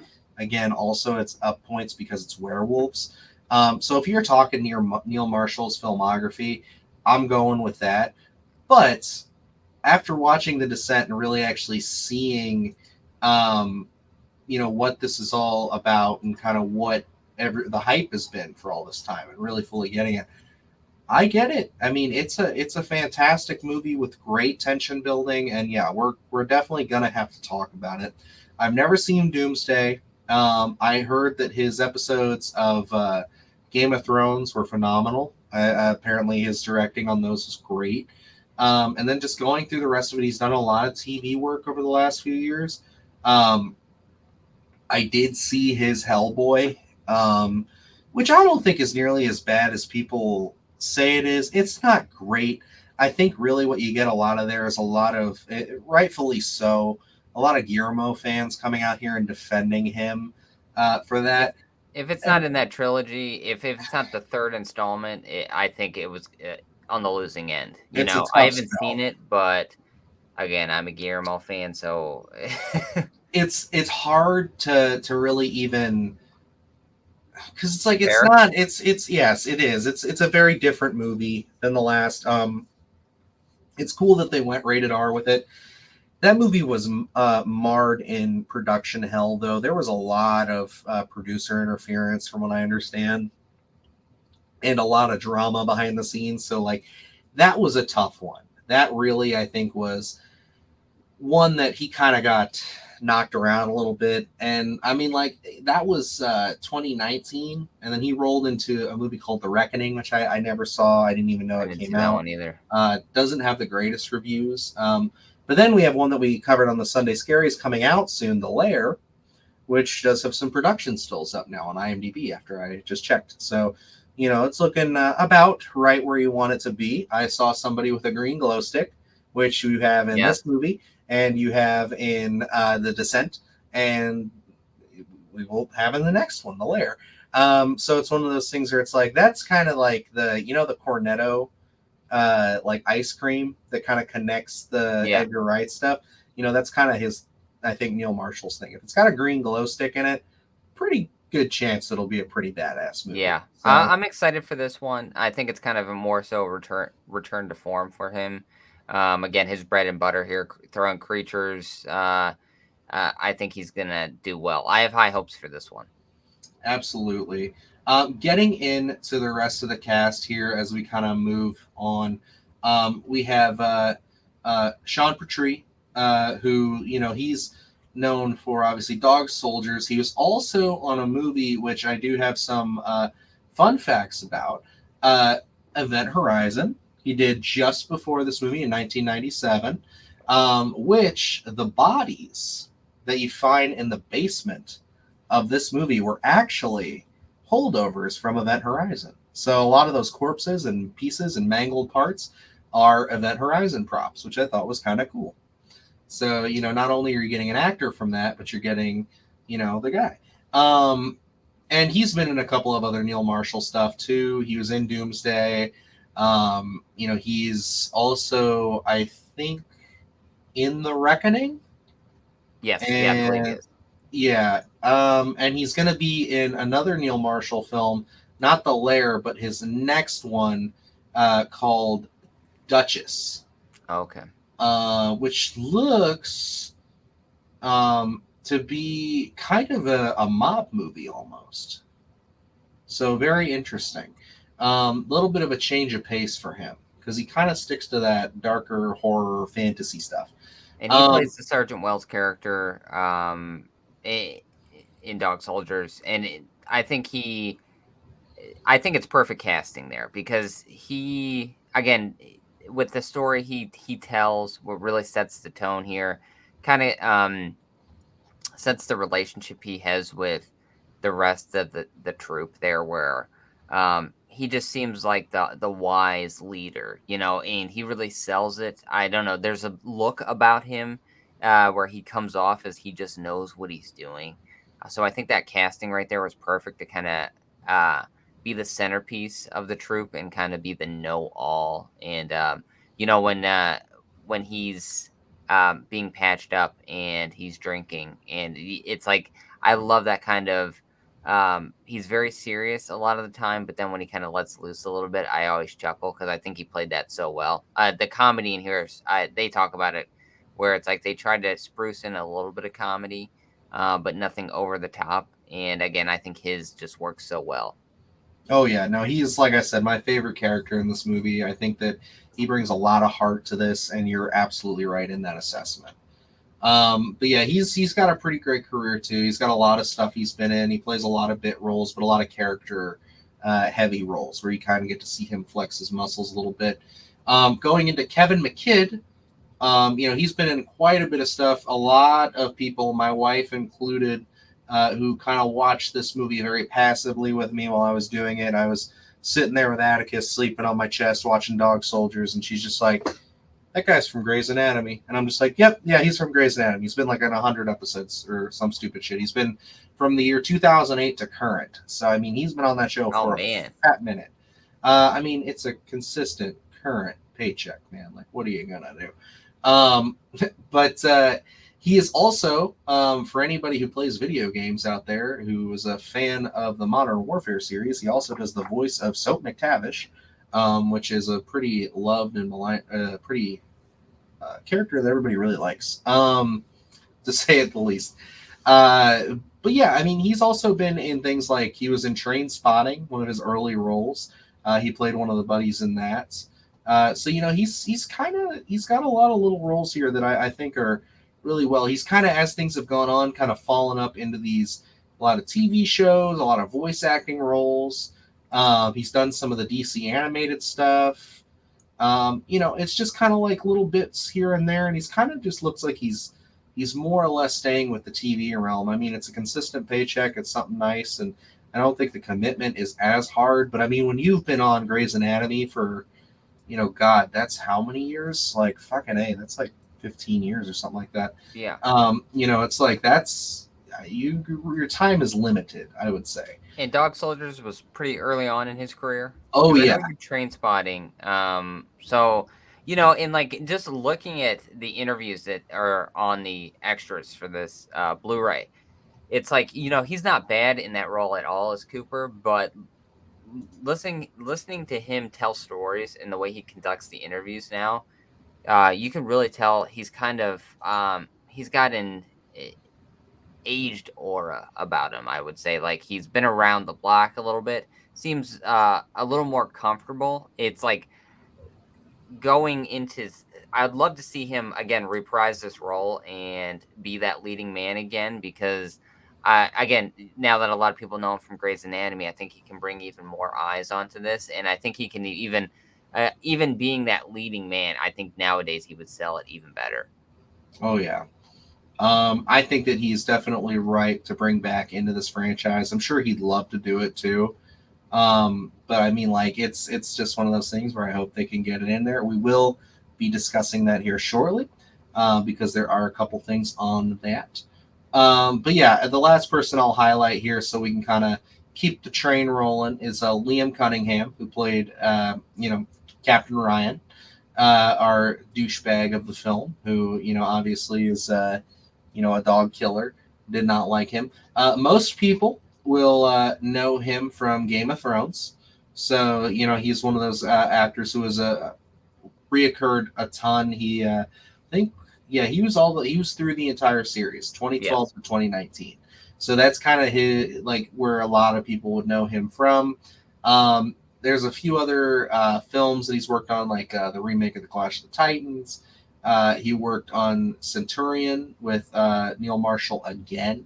I recognized him briefly from a Steve McQueen film called Hunger that I own. It's on Criterion.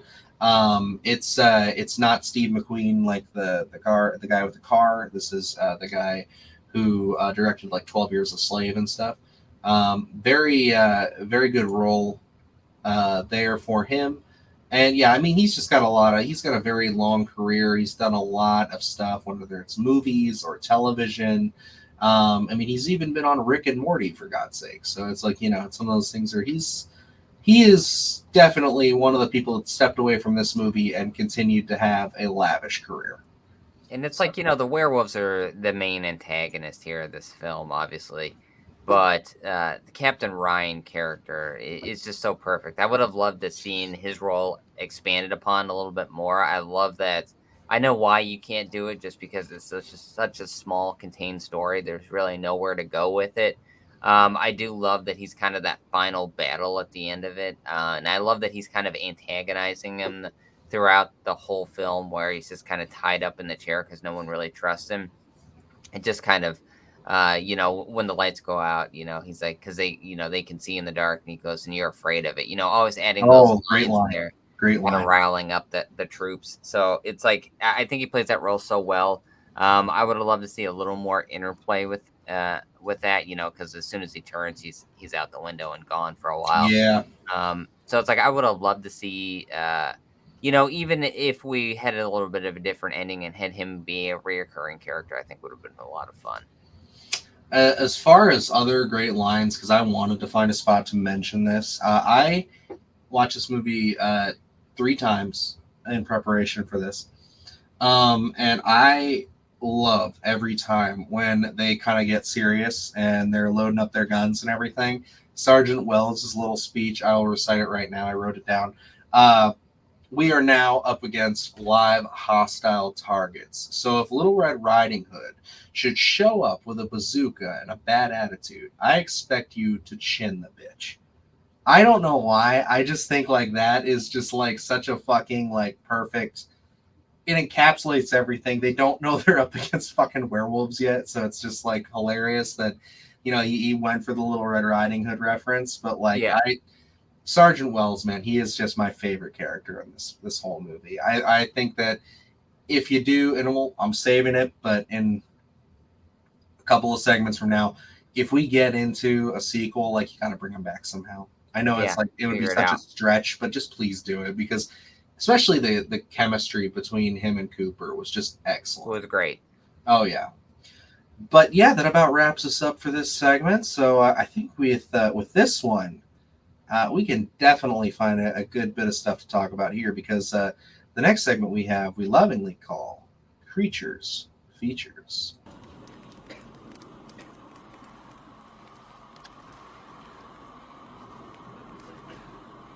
You gotta be fucking kidding.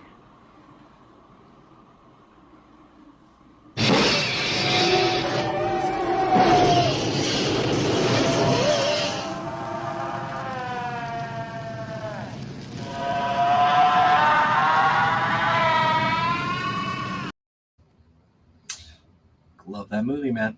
Scary stuff. No, absolutely. I mean, every time I gotta mention it, it's my favorite fucking horror movie.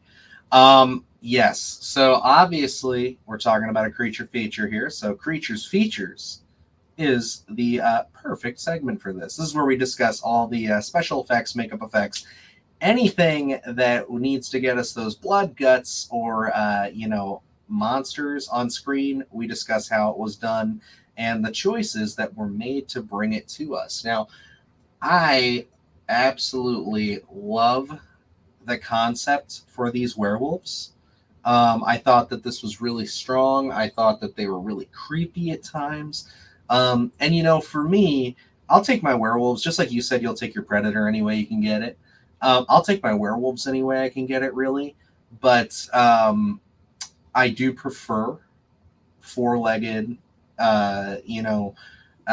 American Werewolf style werewolves normally. I think that they're a much stalkier beast, but they didn't really go for that here. They wanted to go for a lanky, tall, very still biped, human kind of, not human, but you know what I mean, like just in their presentation.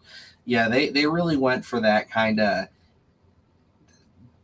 weird look to them, and I think it pays off immensely because they're intimidating, they're scary, and you only really see quick flashes of them for most of the movie.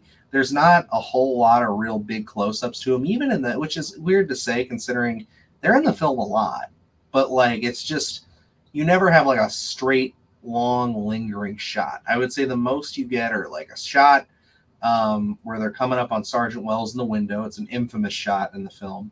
And then right at the end, again, with Sergeant Wells in the kitchen, is really where we kind of get to linger on them a bit. Yeah, and this is one where it's like I find the design here very intriguing because, like you, I much prefer mine to be four-legged, but I think honestly I can't think of a better one. I feel like Dog Soldiers may be my definitive two-legged um, werewolf creature because it's just like looking at the photos, the stills here. Like when before you know the sizing of everything, you're like, Jesus, how big are these werewolves? And it's like I think they go into it where a lot of the dancers they cast were what, like 6'5", and then they put them on stilts. So it's Mhm. like these things are what, pushing 7 feet, I would say. Yeah, and Neil Marshall chose to use dancers as werewolves instead of the typical stuntmen in order to highlight their grace and elegant movements. The set was also designed size wise to force the creatures to have to bend a bit upon entering, thereby highlighting their stature and physique. Where it's like you can really tell looking at the photos, looking at the actual film itself. I think he set out to make these kind of really hulking like creatures, which really translates well because of the stature that he chose. And I think the being on the two legs really accentuates that in a sense, where it's like being on the four legs. I think would have been a little bit harder to kind of make that comparison between, if they're standing in a room with one of the soldiers, with Cooper or Sergeant Wells, where it's like, oh, they're big, but you can't really get that idea. It's like on in the Howling, where it's like they have them on two legs and they're kind of arching over, and it's already intimidating. You get a lot of that in Dog Soldiers, where this werewolf who's pushing 7 feet is standing next to a soldier who's what, maybe 6 feet. So it's like already extremely intimidating. Even if that was a human being, it'd be intimidating, but let alone a werewolf. So I think to kind of put him on two legs really emphasizes that threat. So I think it was such a smart creature design to do the two legs in this instance rather than the four. Absolutely. I really love one scene that I wanted to, kind of highlight here was the scene where they go back out and they see that the Land Rover is completely torn apart. That's probably one of my favorite shots in this movie, as far as representing the werewolves, because it's you have Cooper out there with the flare, he lights that up, and Spoon is out there, who I gotta say we did not highlight in the cast and crew section, but Darren Morfitt, excellent job as Spoon, hilarious, really brings a lot of levity to the film, but also you can just tell that he's definitely one of the main guys, and he's the reason that he makes it to the final three. And we have a little bit of fun facts there that I'll drop on us at some point here about his death originally. But yeah, you have Cooper out there with the flare, Spoon, pointing the gun around, and he's just telling Spoon, don't look at him. Don't look him in the eye. Just, we're not focusing on that. And he's just like, how am I supposed to not to? He can't believe what he's seeing. But like, I love the werewolf behind the Land Rover with the hands. Yeah. Kind of going across, so creepy.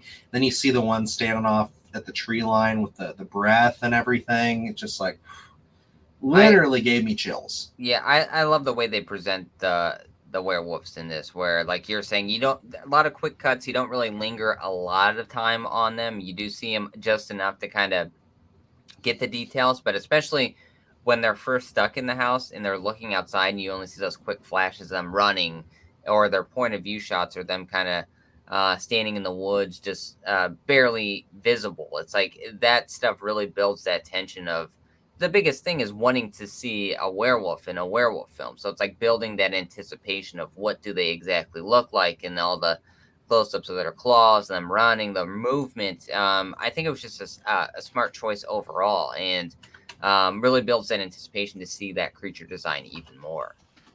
Absolutely. I mean, really, when you're coming to a werewolf film, that's one of the main things that you have to get down. Is you have to get down your design.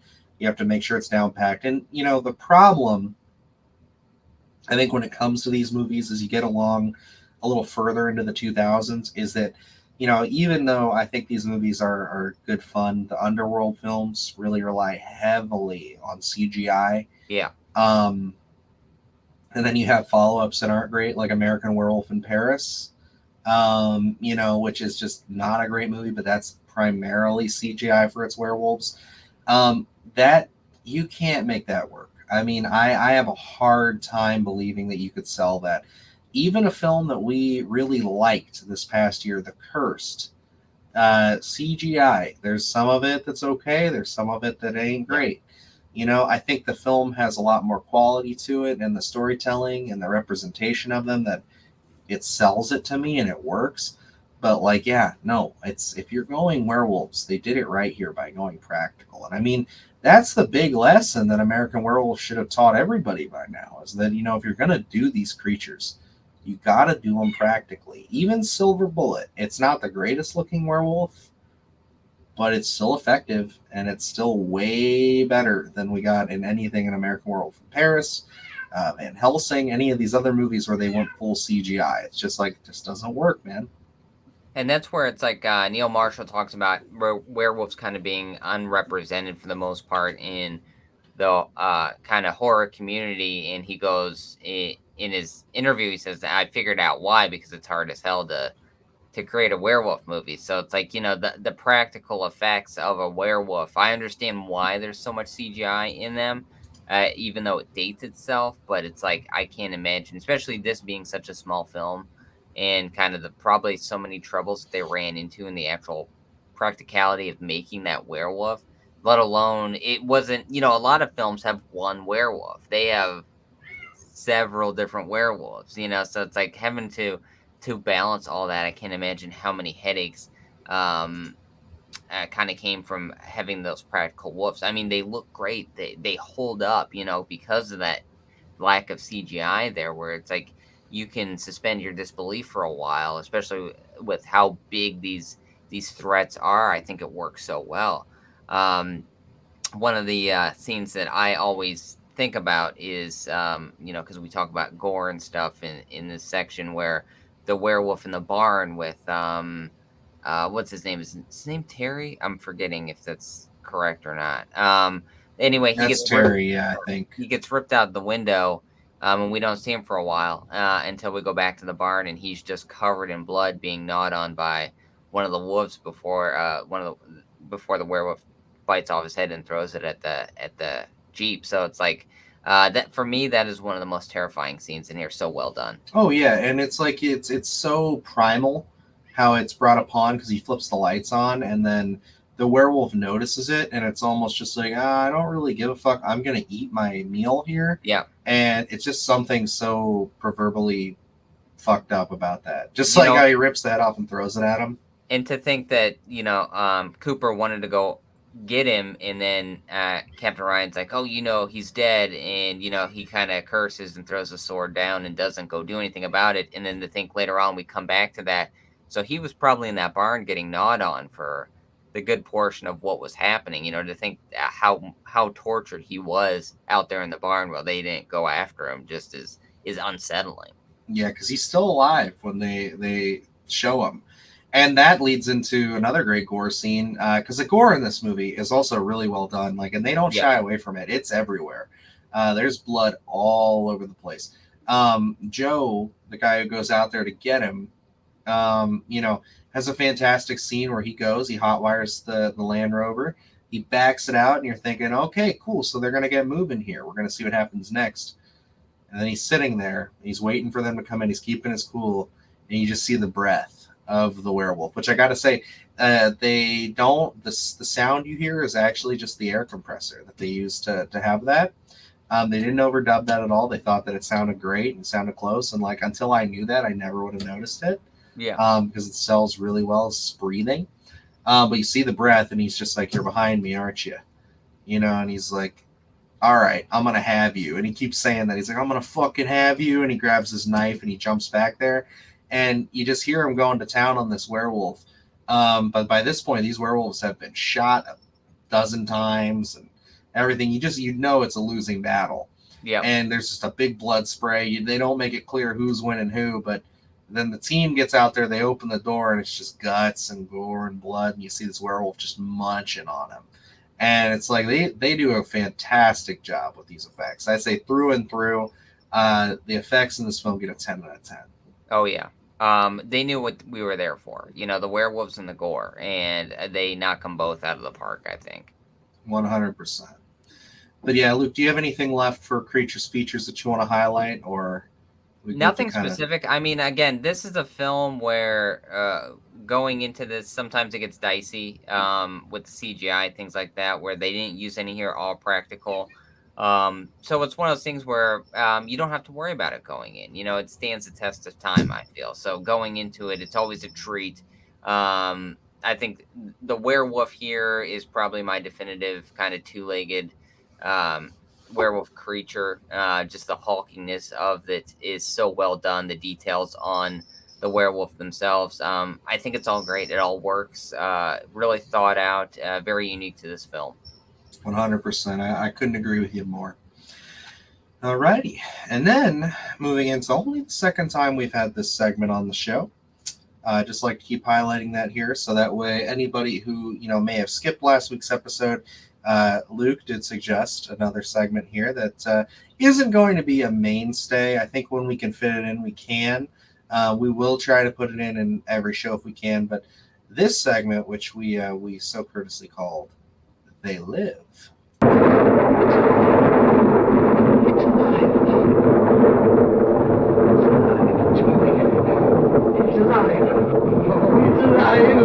It's alive! It's alive! It's alive! In the name of God! Now I know what it feels like to be God! Yes, so for those of you who don't know, this segment is going to where we focus primarily on script changes, things that didn't make it into the film. Luke is primarily our script guy. So he goes in and normally almost every show he reads the script for this film. I've been in a drought here because Spawn did not have one accessible to me, and neither did Dog Soldiers. So the Spawn one, I was able to read the comics. Dog Soldiers, there was nothing for me to do research on, unfortunately. But that's okay, because this being my pick, I went and did a lot of research on this. I'd say for any of the shows that I've set up, because like I said, we kind of we trade off on picks. So it's usually I'll pick one, then Luke picks one. And if we ever have a show that overlaps, like we did with Predator 2, where we're picking this one because of Prey, we want to talk about it, we kind of do the research on it. So this one again was my pick. So I figured you inquired earlier in the week, like, hey, are we doing this segment or anything? And I was like, yeah, I have a great kind of leeway into this. And that is talking about, we talked about it already. This film was originally pitched as a trilogy. So I wanted to discuss the potential sequels that could have came, the sequel that was being worked on, and just overall where their heads were as far as how we were going to get a sequel to this. Because although it was on the Sci-Fi Channel, and knowing sci-fi nowadays, or even in the early 2010s, it's surprising that we never got a follow-up to this movie. Yeah. I mean, it's such a cult favorite, and for them to have the rights to it, they sequelize everything. I mean, we've got, 8, 9 fucking Sharknado movies, and we didn't get a follow-up to Dog Soldiers? Like, what's up with that, man? Very surprising. Yeah, and again, it's, like we talked about with Abominable, it's kind of one of those things where it's like, wow, I can't believe the quality of this film, we didn't get a sequel to it. But I think even for Sci-Fi's blood, this is a little too expensive. So, yeah. But I mean, again, they did sequels to Anaconda and Lake Placid. They just threw the CG on there. So it's kind of like, where's your heads at? But yes, this was originally pitched as a trilogy. And coming from Sean Pertwee, he says the second one about the science, it would be about the science of creating dog soldiers. Fans will remember that there's plenty of werewolf DNA left around at the end of the first film, which would mean that there's plenty to explore in the sequels. The special ops would come in and they would scrape the DNA that they could find, grow it in tubes, and in the final film, we would have become dog soldiers. Half men, half lycanthropes, which I thought would have been super cool, and we were all very excited about it, Pertwee says. So he gives you kind of a rough outline there. I can kind of explain this a little better after doing more research, but I thought the quote was very, like important. I wanted it to come from the horse's mouth here. Pretty much how they envisioned this film was we'd have the siege film, we'd have the introduction to everything with what we got in Dog Soldiers. The sequel would have seen, them come in, they pick up as much of the DNA as they could, and they kind of show you the science of recreating these creatures. You would have seen, from what I understand, you would have seen Sergeant Wells come back from this. They would have pulled some of his DNA out and gotten him almost like a clone of him in this. And then also, Cooper would have been factored in somewhere as well, which then would collide in the third film, like he said, bringing them both in here as both half men, half wolves, kind of being able to control their powers a bit more and working to kind of overthrow the special ops outfit. Doesn't sound great as far as concepts go, but it's one of those things where it's like, this could have gone either way. I think if Neil Marshall would have shepherded this, there's a chance that it would have had some, cheesy, great fun going into it. Maybe he would have had a good spin on it. But if you put this in anybody else's hands, this is just a little out there for me. But I mean, as far as the original concept for the trilogy, it's interesting. It's weird to see where they were going in 2002 with their headspace on this.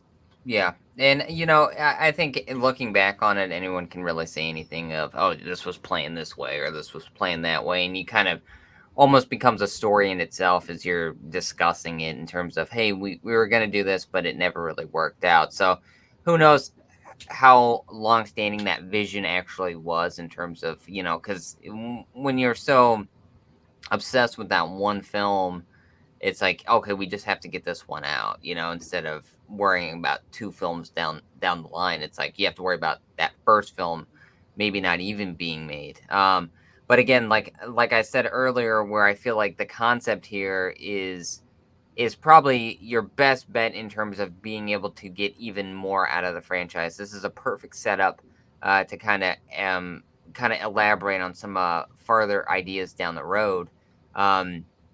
It does seem like me talking about the Dog Soldiers going into the Descent and then going into Doomsday, where it seems like maybe Neil Marshall loses a little bit going into the big budget stuff. And it seems like maybe Dog Soldiers would have found its way into that big budget realm if there was an audience there. It seems like some of the ideas there seemed like pretty big budget. So I don't know how well that would have turned out. It does seem like, it's kind of losing the kind of uniqueness of that first film. I would have loved to have seen this go farther down the road, though. Maybe something in terms of gene splicing, getting that DNA from the scene of, that first film, and kind of maybe an underground laboratory and kind of gene splicing in that sense. And you bring in Coop as, the guy that survived it, and a bunch of scientists, and then finally the werewolves are taking over the lab, and it kind of turns reminiscent of that first film. You kind of do the claustrophobic vision, and then you kind of do werewolves, maybe even an evolved version of what we had seen would be very interesting, I think. I don't know. Again, there's a lot of potential there. I would have loved to have seen down the road what was going to happen. I mean, I guess even nowadays there's still potential to even do a sequel. Oh yeah, I mean, there's always gonna be that inkling, that drive that people want for it. As we'll get into these next couple of ideas, Neil Marshall's not so keen on it. Not necessarily he's not keen on it, but he doesn't think that it's realistic. He doesn't own the rights to Dog Soldiers anymore, so it's one of those things where it's kind of like it's out of his hands. So it's really like he'd have to really lobby to kind of get anything going for it, and I just don't know if that's where his headspace is at right now. Yeah. Now, in preparation for the 4K, I know that him and Kevin McKidd had a small interview where they talked about it, and he said now would be the best time to do a sequel if they could, because of the ravenous cult following. So maybe that'll stir something up. I mean, maybe we'll see.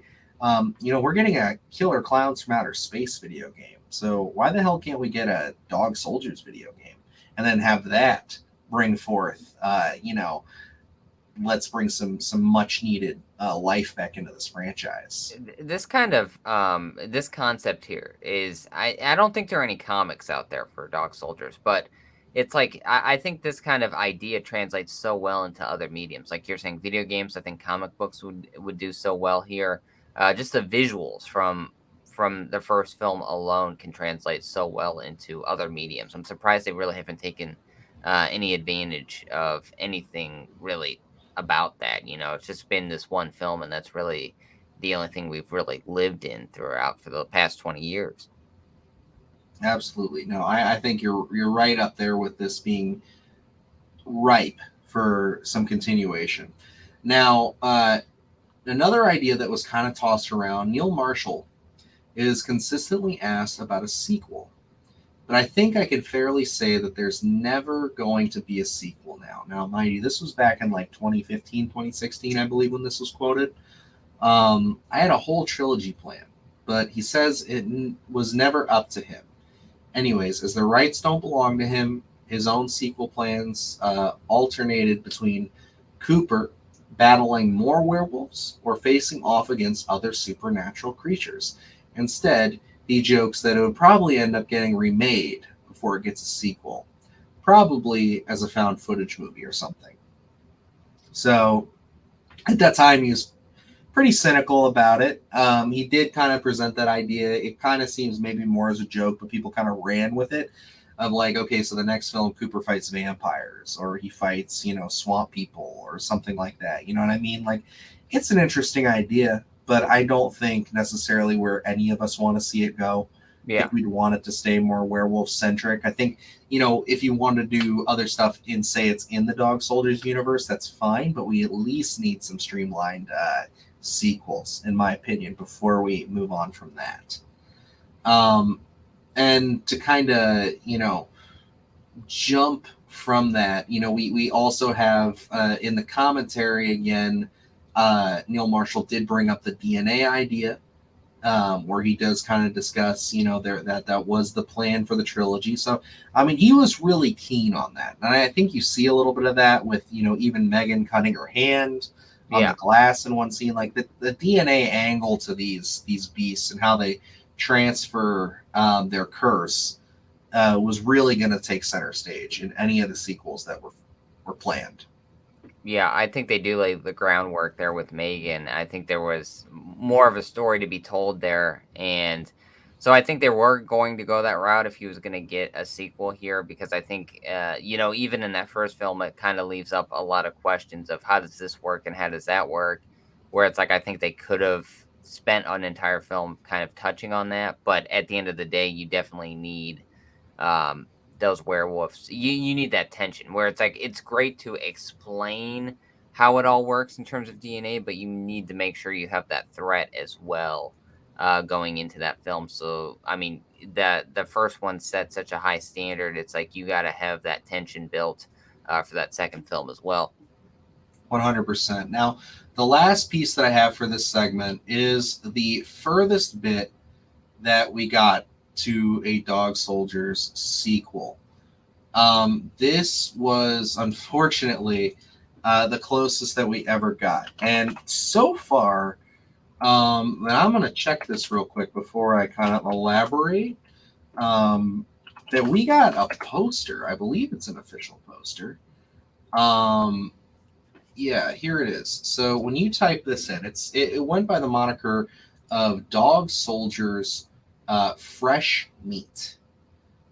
So this was, I believe,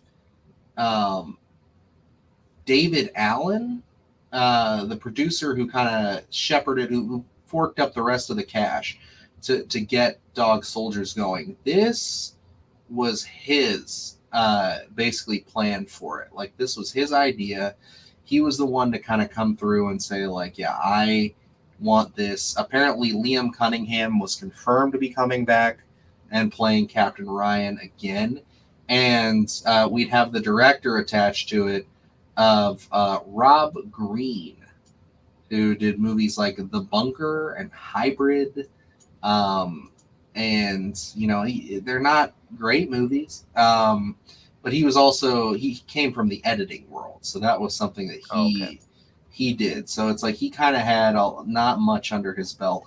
He was kind of a hired gun in a sense, which is never a great sign.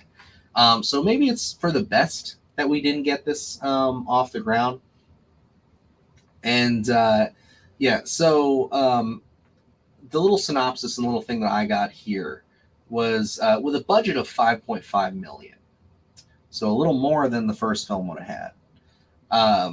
Andy Armstrong, a second unit director on films including Hellbound, Hellraiser 2, and Nightbreed, would direct and he was apparently the original director, but then Rob Green kind of stepped in as he was the plan director, but then Rob Green ended up taking the job to direct Eric Miller's script, and Alan and Brian Patrick O'Toole returning as producers. So that would be David Allen. No casting was announced. Allen said that the plot would involve Cooper being picked up by an American team who he would find out were the real opponents for the war game for Sergeant Wells' squad. A year later, he elaborates that in the first film, it was a family who were the werewolves. In this one, it's an actual team of werewolves who are true military men. So even though they're now werewolves, they act like a trained military unit. And then a little follow-up there that I have, it's kind of going to give you some of the same information, but then it was a little bit later on that this was posted and kind of updated. IMDb reported that the film would have involved an American squad discovering Cooper and thinking he killed his comrades until night falls, where more werewolves show up. Liam Cunningham was supposedly to reprise his role as Richard Ryan. The new characters included Sergeant Martinez and Walker. So the concept here, to elaborate a little more, because that was when it was fleshed out a little bit after that initial pitch, was that obviously the American team would show up that was never mentioned in the first film, so it's definitely interjected, an afterthought to the first. And they would have shown up, found Cooper, figured he killed his entire team, went crazy. They would try to take him back, turn him in. And that's when the other werewolves would show up, which were Captain Ryan's team originally, because we never saw what happened to them. It's presumed they all got eaten. We saw guts and blood and everything everywhere, but we never saw any of them survive. So that's what they mean when it comes to these they act like a team, a unit of soldiers. And, it would make sense on why Ryan's werewolf would be the one to lead them. It's a bit of a stretch. Again, I'm happy we didn't get it, because this really feels like that Sci-Fi Channel sequel that we would have gotten from it. And I just think with no Neil Marshall and him not directing or writing it in any way, they definitely would have leaned more into the tropiness of it. I mean, just throwing in another unit that supposedly was there from the start is just never a good idea. And that's the closest we ever got to a sequel for Dog Soldiers. Yeah, it really felt like they'd be grasping at straws for kind of connective tissue for the original film, and kind of doing a little tongue-in-cheek more so with the military werewolves, kind of really leaning into that, which I don't know if I would have been a fan of, just because I like the kind of the beast version of it, not really the methodical kind of running in formation. I could just see them with backpacks and machine guns on, and it would have been, it's just like, I don't think you go that route in any sense. Just keep it the bare basics like you're going to do. I mean, I'm fine with that being Captain Ryan's team and saying that they all did turn, but just leave it at that. Don't give us too much more in depth of their military background or anything like that. Just let them just be that threat, that primal threat that we get in that first one, I think. I agree with you. I think that that's obviously the best route to take it. Let it stay the way it is. Don't go into this whole, we're introducing another team, because it's just, it wouldn't make any sense. They never even mention an American squad. Yeah. And, it's never even brought up. I mean, something that we didn't even mention throughout this podcast, because there's still so much going on story-wise, there's still so much there, is that, when they try to radio for help after they find Captain Ryan, that's when they discovered that their radio was bugged. So, like, they were used as bait throughout this. So it's like, why would you even have another team out there if this was your intent the whole time? It doesn't work. So it's one of those things where it's just like, I think that it's grasping at straws. I mean, I appreciate the enthusiasm from David E. Allen for, like, he owns the rights to this. He wanted to try to get it off the ground. But, like, dude, like, if you want to do this right and you want to satisfy fans, go back to Neil Marshall, see what he's got, chase these ideas down. The dude's been, he did Hellboy. He's done a couple of big projects. He's probably a little burned out from that. And I think, like Luke was saying, going back with a smaller budget and keeping it constrained, you could easily sell this to a company like Shudder. And, I know we bring it up all the time, but, like, there's all these budding streaming services that would buy this movie up and they would push the hell out of it. And I think that, you would at least get, us on board with something like this. Because it's like, if you're telling me there's a Dog Soldier sequel, whether it's fresh meat or not, I would at least check it out. Just to see what they're doing. Exactly. So it's like, I think if you have the rights and you want to do it, and, Neil Marshall's saying now that he thinks this is the best time more than ever to do it, and I think he's right. I mean, there's more opportunity than ever to get it out somewhere. Maybe a theatrical release isn't the way, but, it's like it was never theatrical released in the States at all. So it's like, who cares? So even if it's a minor, like, Fathom Events thing, but you put it on streaming after, like, great. Like, do it. Just do it right. Don't be sloppy with it, But yeah, that's going to wrap it up for this section here on the sequels. So that's pretty much everything I have for that. So I guess that's going to bring us into our wrap up here with our last segment we titled "The Check is in the Mail." Just listen to the old Pork Chop Express and take his advice on a dark and stormy night, all right? When some wild-eyed 8-foot-tall maniac grabs your neck, taps the back of your favorite head up against a barroom wall, and he looks you crooked in the eye, and he asks you if you've paid your dues, well, you just stare that big sucker right back in the eye, and you remember what old Jack Burton always says at a time like that. Have you paid your dues, Jack? Yes, sir, the check is in the mail. Love it. Jack Burton, wise words of wisdom. All right, Luke, so without further ado here, I'm going to pass this off to you first. But for those of you who don't know, this little segment here is just our wrap up, just kind of our, our thoughts, our, not necessarily our ratings. We don't really rate things too often on this, but, we give you the idea of whether this is a recommendation or not, just to kind of cement it. Because I know for some people, any bit of criticism can be misconstrued, which there's very few for this film, I feel, for both of us. And where there is, I think it comes a lot to, a lot of production stuff and, obviously Blu-ray and things like that and how it was handled. So a lot of surface level stuff. But when you get into the meat of this film, not much. But Luke, without further ado, how are you feeling about Dog Soldiers now that we've talked about it for 2.5 hours? It's one of those films where it's hard to come by a unique werewolf concept, I feel. Because everyone's striving for that, just that bare bones basic concept, and more so, you get that kind of American Werewolf in London, the silver bullets, the rhythmic storytelling where we're trying to figure out who the werewolf is, or you're going through regular life and then we sprinkle in the werewolf attacks, that type of stuff, where Dog Soldiers is a very different sort of film, where it is very much, we're not concerned necessarily who the werewolves are. We're just concerned with the threat outside, and that there is more than one, because generally it is just that one threat. So this is a very unique film in the werewolf sub-genre. So it's like very different, very unique in its own way.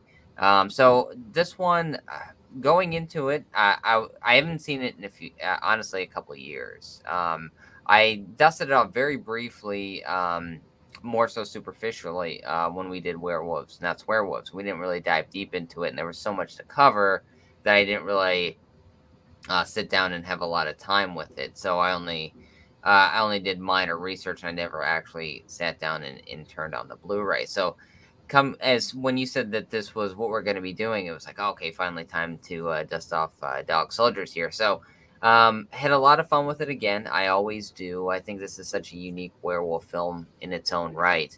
Again, looking at this, there's still so much to do in this kind of universe, in terms of whether it was another film, a TV series, or a reboot in the TV version of something. I think would be interesting as well. So there's a lot to do still in with this franchise. I hope we do get something down the line at some point, maybe with Neil Marshall kind of spearheading that. But still so much fun. Still a unique film. Highly recommend to anyone who loves werewolves or just the kind of horror genre in general. 100%. I could definitely agree with you there on all facts. It is different. It is something that you don't see all the time. Like you said, most of it is either trying to figure out who the werewolf is or how we're going to deal with it, where the werewolves are the threat here, and our characters are just living through it. They're trying to survive the night. It's very much, like I said, that assault on Precinct 13 with, instead of gang members, it's werewolves. You know what I mean? They're doing their best. And Sign as me far up. as far as those go, this is the best representation of it. And again, you're right. As far as two-legged werewolves go, this is one of my all-time favorites, if not the best representation.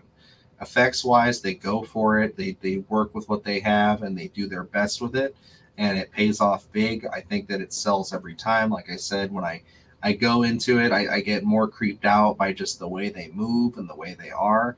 And I just think overall, Neil Marshall really came out of the gate swinging with this, and then followed up fantastically with the Descent. And for me, it's like whether the guy makes another movie that I enjoy or not, I'll always have this film to fall back on. It's something that I'll watch at least once a year, if not multiple times, because it's just one of those movies for me that it's like I like it. It's a lot like Predator. It's a lot like even Silver Bullet to an aspect. I put these movies on because they give me that warm sense of feeling of just like, this is me coming in here having a good time, and I don't have to think too deeply into the shit. It's like I can enjoy the characters for who they are. I can enjoy Spoon. I can enjoy Sergeant Wells. I can enjoy the twists and everything. And it's just a fun movie to talk about. Whenever I can talk Dog Soldiers with somebody, it's always a positive spin. And one thing I gotta say, I will shout him out. I don't know if he's ever gonna watch this, but I worked with a guy named Dante, a few years back at a used media store. This was his favorite movie of all time, and he was always pushing me to watch it. Because I don't know if I mentioned it. It's one that I usually talk about when I first saw this movie. I only watched this probably about 3 or 4 years ago. Okay, so it escaped you as well. Yeah, it's one that I didn't really get into. I remember the first time it even came up on my radar, I was a little kid. We were going down to Universal Studios, and for some reason we went to like a little convenience store. I think it was like a Dollar General. They have their little movie section over there, and I just remember seeing the werewolves in the red on the cover. And then there was this crappy dragon movie that it was a 2-pack of. I don't know what that was. It might have been Komodo, maybe. But like, yeah, it's like that was what I saw, and I was just like, ooh, werewolves, because I fucking love werewolves at that time. That was also the same trip where I watched Arachnophobia for the first time. So I didn't watch it back then, but yeah, I gotta say, getting back to it, Dante, thank you, man, because this is a fantastic film. I'm happy that I finally got around to watching it those couple years ago. And like I said, it's one that I throw on now at least once a year. And I give it high marks. I give this thing effects-wise high marks, directing high marks. I mean, it's all around a well-rounded action horror flick. Yeah, it's a complete film in a sense. The character work, the creature work, the pacing of the film, the action elements of it, and the gore. I mean, it all works. It's all gelled very well, and I mean, that's probably attributed to the vision that Neil Marshall had, and then the time that they had to try and get this film created. Because I think Neil Marshall talked about he had 17 or 18 drafts of this thing, because he had to sit with it for so long trying to get it made. So by the time that they they were able to, break ground in a sense and turn on the cameras, I mean, they knew exactly what this film was going to be, and it really shows through. 100%. Well, guys, that is going to wrap us up here for Dog Soldiers. I hope you guys enjoyed our 2-hour, 40-plus minute conversation. As usual, we're kind of just getting up there. One of these days, we're going to find something that's going to crest that 3-hour mark. I mean, I thought Predator 2 was going to do it there for a minute, but Dog Soldiers, there's a lot, as you saw, there's a lot of stuff that went behind the scenes there, and there's even stuff in these notes that I didn't even touch on. Like, I mean, there's all these little highlights and things that I wanted to talk about. Like Spoon's death was something that was completely ripped out of the movie just because they thought that audiences would love this character too much, and to see him get ripped in half, because he was originally supposed to get ripped in half by 2 werewolves completely. They shot that and everything, and they pulled it because they were just like, no, I think that's too much. The audience is not gonna go with that. I think that would really, put some people onto the other side and just be like, no, fuck this. There's stuff about this whole element of, Megan cutting her hand and the glass and the significance of that. They talk about that in the commentary, where even there's like a kind of a fuck up with that, where it's like she cuts her hand and it's supposed to be shown later that it's healed. But, there's just this whole angle of like how they left a shot in that they weren't supposed to. And it's like, it's all kinds of stuff, man. Like, I mean, and the whole thing, like we didn't even touch on. So they shoot Megan when she's starting to turn, and they have this whole thing where they're just like, so the werewolves are going to, when they become human in the day, we'll shoot them and they'll die. And that's it. That's kind of the game plan. They'll survive till morning and then deal with them when they're people. But we then see a werewolf with one eye at the end of the film when it's looking at Sam the dog. So it's just presumed that they shot Megan as she was mid-transformation. She's still alive. It didn't kill her, so the plan was never going to work. Yeah. And it's just like, there's so many elements to this movie, like I said, that we didn't even touch on. But hey, I jam-packed the hell out of this thing. I knew we weren't going to touch on all of this, but just leaves the door open for maybe a couple years down the line. Maybe if there's a sequel coming out or some more news, we can always revisit it. Maybe make another standalone video about that, because I'm never opposed to coming back to these films, whether it's Spawn, whether it's Sinister, or, just Dog Soldiers. And anything down the road that we talk about is always open for discussion once more. Especially with that 4K release, you never know when we're going to revisit this. So I know, and I'll be getting that next week. So, maybe on Sunday Scaries for, that Blu-ray and streaming section or whatever it may be now, hint, hint. I might be able to cover that a little bit, give you guys a little bit of a better idea of what we're looking at least on those bonus features. But yeah, that about wraps us up here, guys. So for closing, as always, if you guys want to keep up with us, you can drop a comment down below and talk more Dog Soldiers. If you want to follow us on Twitter at SplatterCast Pod, we are always posting on there, keeping up the conversation in the horror community, talking about all the current news, older films. Anytime somebody brings something up that we love, we're always going to put our 2 cents in there, so you can really kind of get our day-to-day reactions and conversations on there. So please follow us on there. And also, if you like the content you're getting on this channel, if you like this episode today and you feel like we deserve it, you think we put in enough effort, go ahead and hit that subscribe button. It really does a lot for us. We are trying to get to 50 subs by the end of August here. We are coming up to the wire.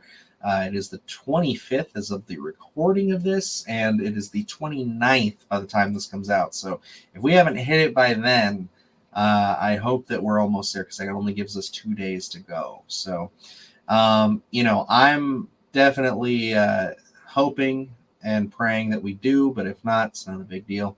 I'm just happy that people are watching and seem to be enjoying the show. So, but other than that, if you guys are looking for this on other platforms, you can find our Spotify, Amazon Music, Apple Music, and all other spots where podcasts are found. You can find these episodes there. But yeah, I guess that about wraps us up here. Luke, you got anything for the good folks?